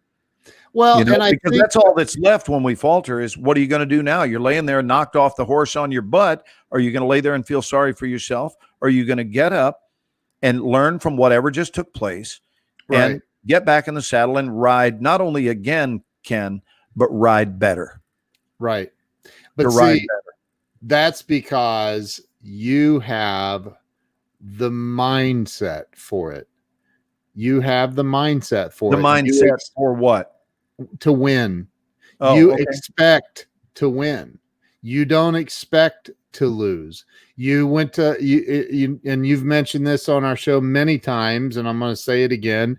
You went to Hollywood not in pursuit of a career. I went there to have You one. went to have one. Correct. And there's a it's literally night and day different in that terminology, in that belief system.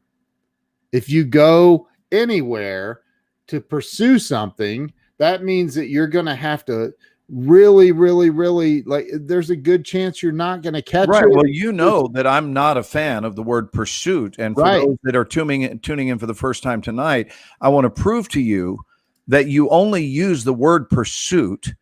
You only use it when you actually, a large part of you expects to not have something. And I'll prove it. Not a one of you have ever called someone on the phone and said, I was just curious if you'd like to pursue dinner tonight. Right. Right. And they're laughing too. I know you just laughed, but they're laughing too. No one, without me even knowing your personal life, you've never made that phone call. Would you like to pursue dinner? What you have said is, would you like to have dinner? Which means, here's what the extraction here is for us to learn, is we use the word have when we expect to do just that. Yeah. When we're not certain we're going to do any having, we substitute this word called pursuing. So I refuse to help my students pursue their acting careers. I don't teach pursuit. I teach them how to have a career. And that begins with thought, where you're not even thinking in terms of pursuing anything. So really understand that pursuit, the word, is a somewhat, I just think of it as an undercharged word, right? It's undercharged with the vitality that we need to have in order to do well in life. Yep. It's a disempowering word. I'm gonna, if with your permission, for the latecomers, i.e. Bill Janicek, and I don't know that Joe Ingram is ever going to show up, to be honest. But Are you know, are you playing, or is Joe here? he's not here. Well, all you have to do is ask Brother Bill to reach out to Brother Joe, and Joe will be here lickety split. I know. I would like to play this one more time. It's a minute and 30 seconds. Please. I'd like to play. This is my buddy, Billy Merritt, who went from not too long ago, not even able to pay his bills. And he talks about it openly. And now he's doing over $20 million a year. And he literally lays down the secret to success. This is the most important step, I believe, that anybody could take, is what Bill talks about in this video. So with that said, we'll show it the next time we're on air. I'm just kidding. I want to show it. Is that cool? Yes, I love it. Okay. Here we go. Let me tell you how an old man named Bob Proctor changed my life. And I'm going to say that he was a vessel, that the capital U, the universe, changed my life when I came across a video of him talking about repetition and talking about positive affirmations and talking about this is how you change your life. You need to tell yourself, I don't know 60. I've never written down 60 positive affirmations, but I've written down one thousands of times. And I've gone on trips. I'm talking about like 2, 3, 4 hour trips where half of the trip I made myself hoarse because I was repeating to myself. I am so happy and grateful that money comes to me in increasing quantities through multiple sources on a continuous basis. I am so happy and grateful that money comes to me in increasing quantities through multiple sources on a continuous basis. So when you do that 20,000, and 30,000 times, your mind, your subconscious mind does not know the difference between the fact and a lie. And it is going to give you, you're putting that information out into the universe, onto fertile ground, and it is going to produce what you put out there. And that specific meditation affirmation that I've done thousands and thousands of times came true in my life.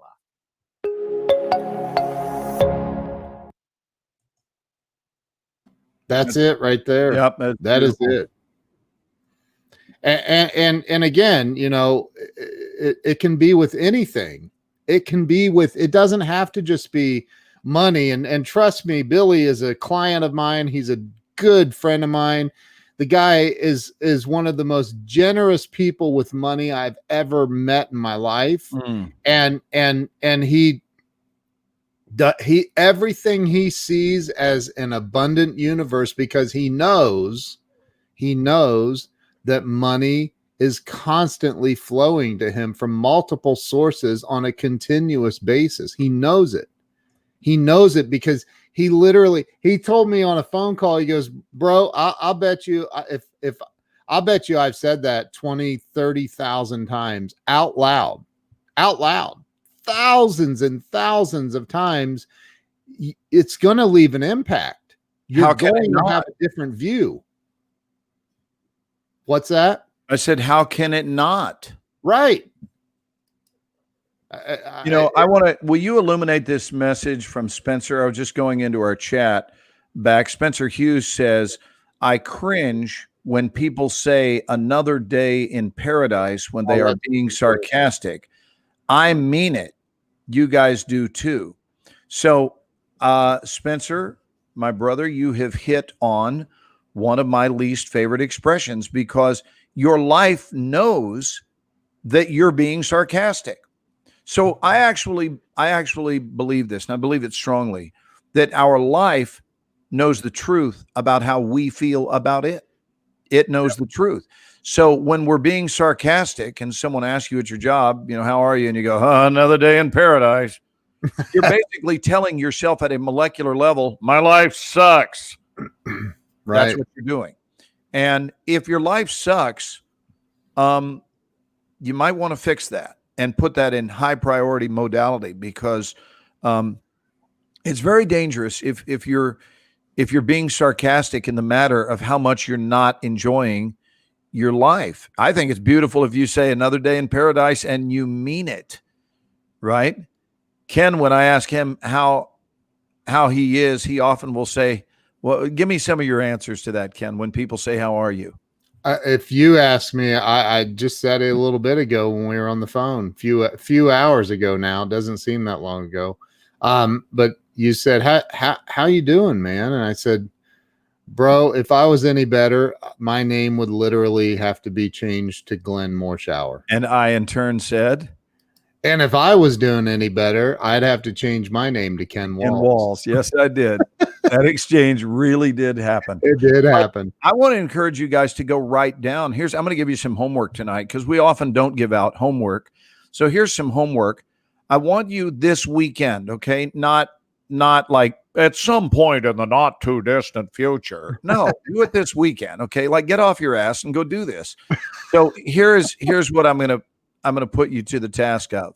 I want you to write down 3. That's easy. I normally give 5, so Daddy's taking it easy on you tonight, okay?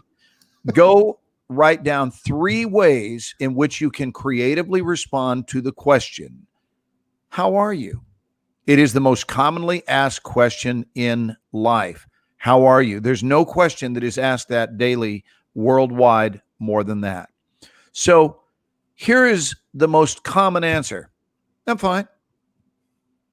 And then, of course, you can really tell when someone's lying and they go, I'm fine. And you're going, no, you're not. Because the truth is in their tone. But basically, I'm fine.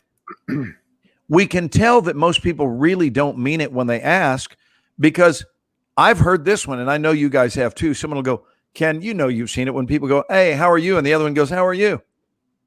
That's the answer. The answer is asking the question back. Yeah. And that's become commonplace in our society. How are you? How are you, man? It's almost as though how are you really just means hello. It's not an actual question. And God forbid you should tell me. And I think that's how we've learned to be minimalist, is to just say, how are you? And by the way, please don't tell me. Right. Just leave it at simple. But it's so much fun when someone asks you, how are you? Well, let me give you an example of some of my faves. One of my favorites is right now. Ask me how I am, Ken. Go ahead. Hey, Glenn, how you doing? Right now, I am rapidly approaching the vicinity of dandyhood. Right. It makes people think, man. Right? Ask me again how I am. Hey, Glenn, how you doing, man? I got to be honest with you, man. If things get any better for me, I'm going to have to hire someone to help me enjoy it. I love it. And ask me one more time. I've got like 15 of these, but I'm giving you some of my top ones. Give me. Hey, Glenn, how you doing? You know what? I am so well that it's almost unfair to others. And you've heard me say that a lot. I am so well that it's almost unfair to others. Yeah. All of those will unequivocally produce a favorable response in others. So, maybe it comes down to, Ken, I spend a lot of time thinking about what it would be to be on the receiving end of myself. I want to say that again. I spend a lot of time thinking about what it would feel like to be on the receiving end of myself. Therefore, I do my best to make it a pleasurable experience for someone. And it's damn pleasurable when you say to someone, I got to be honest with you, I'm so well that if it gets any better, I'm going to have to hire someone to help me enjoy it. And you say it with a smile, and people will go blah, blah, blah, blah, like it jostles their brain, and they go, man, that's beautiful. Right? Yeah. Or if things are so well for me that if it gets any better, it's almost unfair to others, and you can create whatever you want. But what it does, it opens up a dialogue with people. Whereas how are you ensures that no dialogue ensues and both people continue on their way, and they live with their head kind of buried in the sand. And when we ignore people. Yeah. Right. Are our responses supposed to be funny? Well, there's no requirement to that, Weldon. I think your response is what it is. But I'll promise you this. When someone hits you with such a statement like that, it will illuminate how you feel, and you will feel prone to respond differently. And I'm going to even say you will feel prone to respond more favorably. Your response will be a better response because humor is through the roof important and God knows in our world today we need it more than ever. There's Joe. There's Joe. And Joe wrote the book on humor. He did. Unfortunately, he adds a lot of extra chapters here and there. I went through a drive-through at a restaurant about a month ago, and I pull up to the thing to order, and this voice comes on. Go ahead and order when you're ready. I'm like, how you doing tonight? Or they said, they said, how are you tonight? Or something. Let me guess. Their answer was, your order, please, sir. Oh, I was like, I said, man, if I was any better, it would be illegal or something like that. And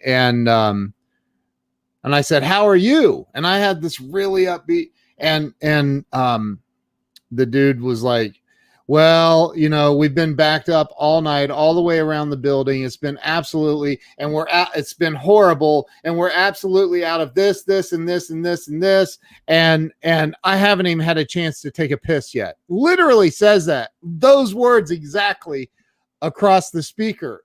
And I said, wow, that sounds intense. And he goes, oh, it has been intense. Haven't even made eye contact with. I'm talking, right, and he's already told you his life story. Right. And I go, have you ever considered having a better day? Oh, that's great. It's also a great way to have your sandwich spit in at the drive-thru. He didn't know what to say. Well, I already knew I wasn't ordering because they were out of what I wanted. And I said, okay, well, I hope your night improves. Have a good one, man. And I took off.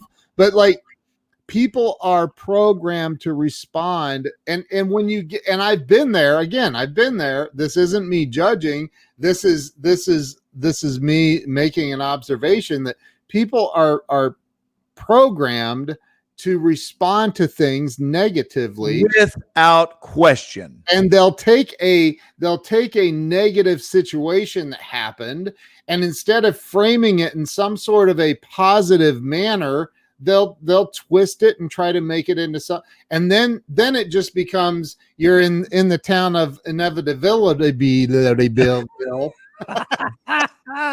Come on, give it another try. No, I'm not. Inevitabilityville. Attempt. Inevitabilityville. Inevitabilityville. Oh, touchdown, Ken Walls. Touchdown. That's right. Are we going for the extra point, or are we going for two? What are we doing? Oh, no. That was great. It's inevitable, though, that when you are focused on all these negative events, like you take one thing and you focus all you have on and try to find the negative in it, everything is going to start happening for you throughout the entire series of days, maybe months, maybe years, maybe a whole entire lifetime. I think it's, oh my God, hold on a second. You're calling again. Oh. Ken. Oh, really? You feel that the program has reached its limit of being educational? You don't think we were humorous enough tonight? It was mostly educational and we might have topped out on that. I don't know, but I think it's about 50-50. All right. Well, why don't we just take a wait and see for the next, say, 5 minutes, and then we'll decide what to do from that point moving forward. Okay. Yeah. I love you too. All right, buddy. Bye-bye. Okay. That's been kind of a fun addition to tonight's show, is taking multiple phone calls from you. That's an interesting. Joe wrote the book and I provided the laugh track. That's awesome. So I couldn't agree with you more, Ken, that we have been inculcated and pulverized. Yes. Since, and we are from womb to tomb. So it becomes up to us to do a redirect on really what we're allowing ourselves to be saturated with. So we kind of have to go on a cleansing mission and bulldoze whatever isn't the truth. Just bulldoze it, get rid of it, and then saturate ourselves with what's true, what's beautiful, and what serves the world. Yeah. And when we do that, life gets really wonderful at a surprisingly quick pace. Yeah. I mean, the healing time on redirecting one's life is pretty fast. I find all we have to do is just stop the madness. Just stop. Just unplug it and say, I refuse to continue moving forward doing life this way. From this point now, I do it differently. Now, you mentioned drive-through. Man, your segues have been incredibly spot on tonight, because I mentioned to you that last week we were at the drive-through, or Carolyn was, and that the police officers in front of her had paid for her meal, which I thought was too cool. So now, lo and behold, yesterday, we go to Chick-fil-A. Why? Because it's the nutritional capital of the world. Yes. And as we're at the drive-thru, awaiting our crispy, spicy chicken deluxe, and I'm already beginning to salivate as I go to that imagery. Yeah. And Me too. so we're there, and I look in my rearview mirror, and who do you think is in the car behind me? 2 police officers. I haven't even told you this yet. This happened yesterday, and I'm like this. Woo! Come on with it. This, man, you can't script stuff this good. It's so perfect. The opportunity for payback. And they've got now, I don't know how it is in other cities, but Chick-fil-A is so busy that they have attendants that are taking your order outside. They're standing there, so you don't even deal with it. And I'm sure what happened is the owner of Chick-fil-A said, I think that personal touch is being lost. We need to do something to get the personal touch back. So instead of a disembodied voice over an intercom, we've got a beautiful young woman who's smiling at us, and and she's taking the order. And I said, also, I want you to tell the people behind us that their bill is paid for as well, so that we could buy the police officers their meal as a thank you. And it's something I would have done anyway, but it's so appropriate that we do this as payback. So I said this, and she goes, sir, that won't be necessary. She said, police officers eat here for free. That's the policy of the company. Wow.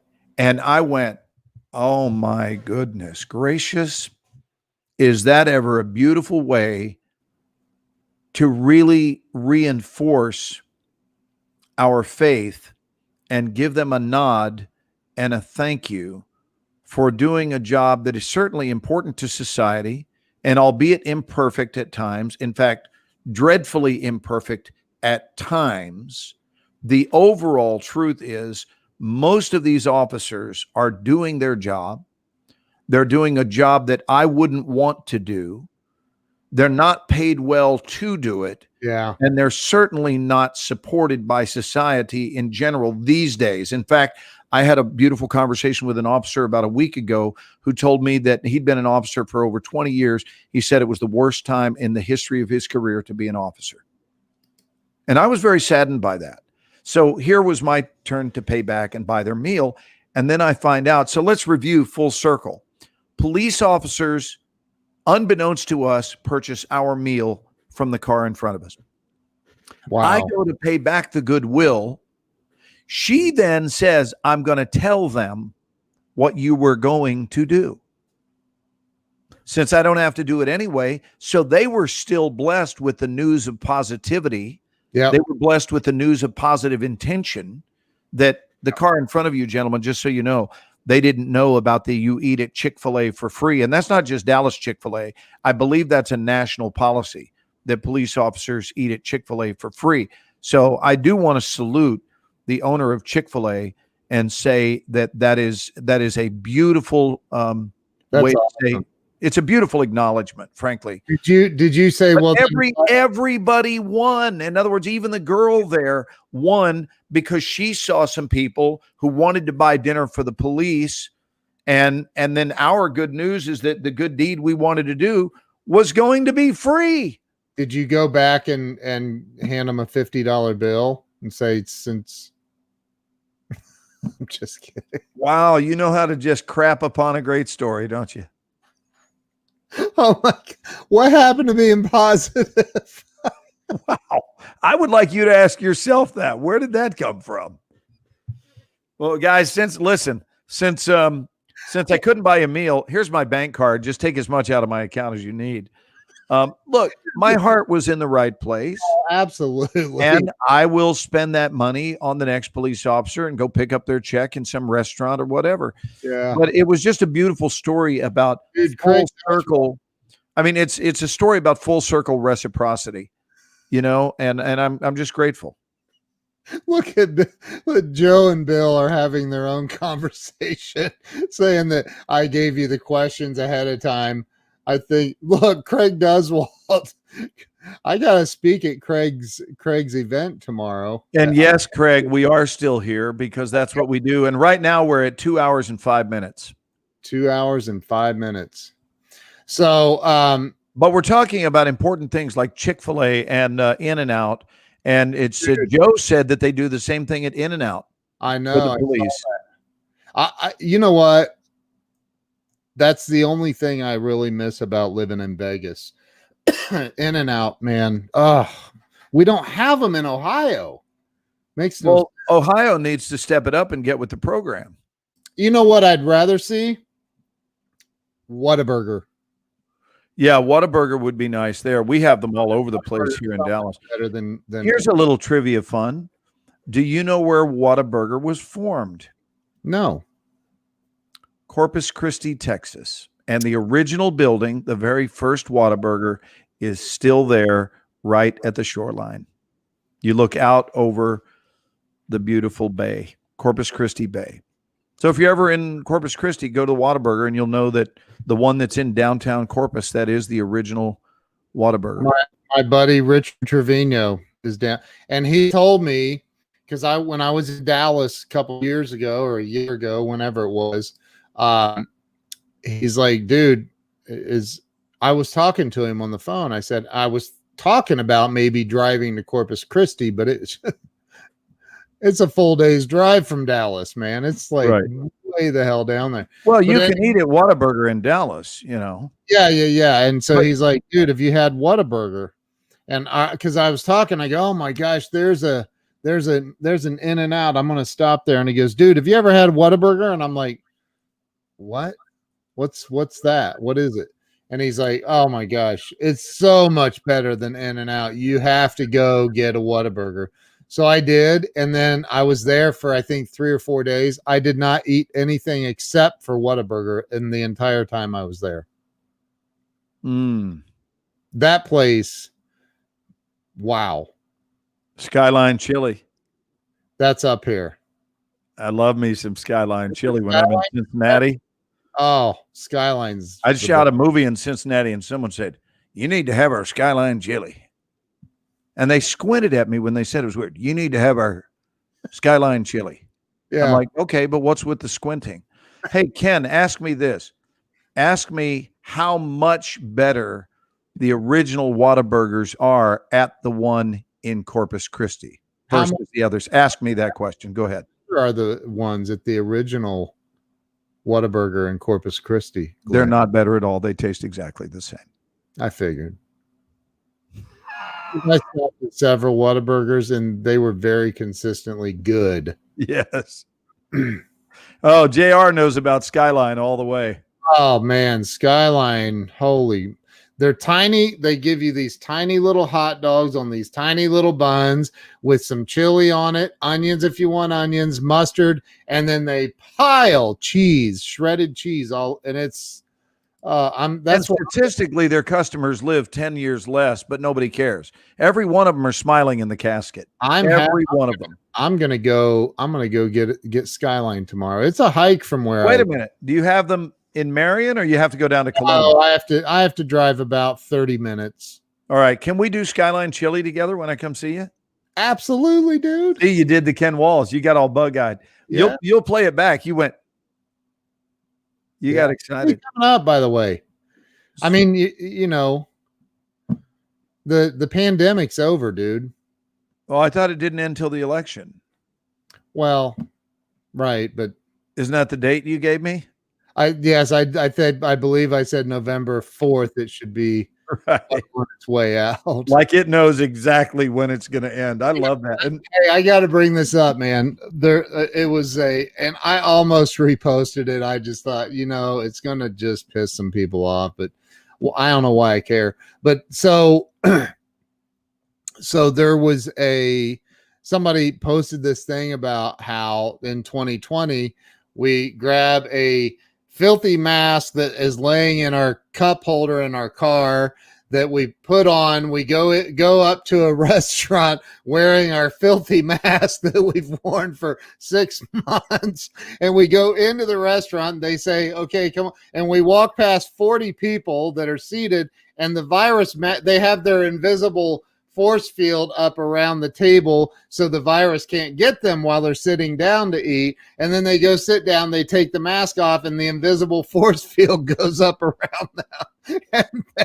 and then, you are so bad with your sarcasm. oh my God, it's so funny. You have more COVID sarcasm than anyone I've ever known. It's funny though. Look, Joe says it's a smart virus. It knows if you're standing or sitting in a restaurant. You told me that wearing a mask was like trying to stop the virus with a chain link fence.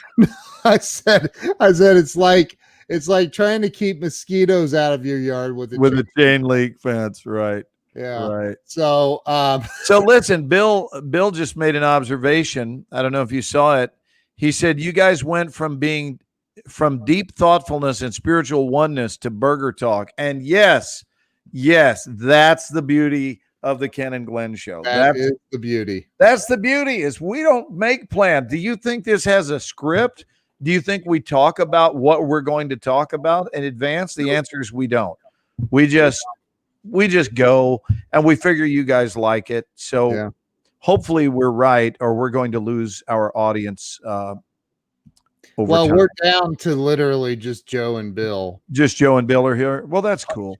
It's probably time to pull the plug if we're down to Joe and Bill. It is time to pull the plug for me. So yeah, I know it's late there, baby. Go get some rest. I love you. It's been a beautiful time together. Awesome, dude. Did we get the group consensus, though? I don't think we did, and I think we should. It would be remiss of us if we didn't. Did we get a group consensus as to what the best fast food hamburger in the country is? Oh, wow. You probably think it's In-N-Out. Yasmin said it's Wendy's, and I just can't. I can't be down with that. Yeah, I'm thinking Five Guys is a front runner. Five Guys, man. Oh, geez. Oh, are you going to be there tomorrow? Craig, you don't need to say goodnight, dude. We're saying goodnight. Be patient with us. We're going to be out of here in a matter of like a minute. Hey, everybody's saying goodnight. Oh, okay. All right. Well, that's all right then. Why are you biting Craig's head off? Say everybody say goodnight to Craigie. Craigie needs to rest his vocal cord. Yeah, give Craig your love. Hey. Hopefully you guys will get to know Craig over time. He's he's an angel in this world. Yes. Does your wife have a shirt that says, "I didn't wake up grumpy this morning. I let him sleep"? Oh, that's funny. I'm just kidding, man. That's funny. Wait, so who are some of these? White Castle, In-N-Out, Red Onion. They have White Castle down there? No. Oh, it's headquartered here in Columbus, Ohio. I know about White Castle. Steak and Shake does make a good burger. Not a fan. We have one of those here. I tell you, they make a great jalapeno burger. Oh, okay. Great jalapeno burger at Steak and Shake. And the blueberry shake, come on with it. Blueberry shake. Okay, blueberry shake. You and I are going out for a blueberry shake at Steak and Shake. There's one right down the street from Skyline Chili. It sounds like we're just going to eat fast food for a couple of days. Hey, what'd you and Ken do when you all got together in his hometown? Look, Weldon eats Five Guys a lot. I love Five Guys. Oh, their fries, dude. Oh my! If I didn't know Weldon, that would sound like a sexual admission in it. in a sex addict workshop or something. Oh my God. All right. Well, hey, everybody. Charles said, I believe I need a blueberry shake. Oh, that's funny. Weldon, I love you, brother. You guys all have a blessed night, and we will maybe see you tomorrow, but for sure we will see you Sunday evening at 8 p.m. Eastern, 7 Central, 6 Mountain Time, 5 Pacific on the Ken and Glenn Show with a guy named Scott. Should we promote Craig's event? Yes, you should do that right now since it was your idea. No, but is Craig still on here? Craig, if you're still on here, drop a link for people to go register for the remainder of the event. Yeah, you still got a full day to be a part of Craig's event. Yeah, Craig, tomorrow. do that. And I'm speaking there at. I'm going to call him in case he dropped off here. Yeah. Put it in the chat. Oh, dude. he's on. He's on. He's still here. Okay. Yeah. So, Craigie, put the link in the chat, and then Ken will type it across the screen. Rockstar. What? He means Rockstar Deswalt. He wrote Deswalt. Yeah. Autocorrect. Yeah, put the link in, and I'll put it in the. Maybe we can get you some Ken and Glenn Show attendees. Yeah, definitely. Oh, geez. There you go. It's in the comments. I can't type that across the screen. So there it is. It's in the comments. It's clickable. Go register for it. Just click that and all of a sudden Glenn is a show producer. Well, I am a show producer, Joe. He is. Take it easy, my friend. What have I ever done to you except admire you? You know, I always say uplifting and positive things, and what do I get? I get jabbed in the eye with a sharp stick by my friend. They love you, dude. Just like I know. I know. So, all right. Hey, we will see you guys tomorrow. Go over and get registered for Craig's event. It's rocking. It's rocking. So, all right. Hey, we'll see you guys tomorrow. Glenn, you good? We good? I love you, bud. Yes, I'm good. We had a good time tonight. I feel like tonight was maybe of some help to some people. So I always feel good about that in my heart. It was good. It was good. Yeah. All right. Hey, we will I got to get that comment off here. Rest well, brother. Huh? I just said rest well. Have a good night's sleep. Thanks, bro. Thank you. I appreciate you. You bet. Right back at See you. you guys. Good night, guys.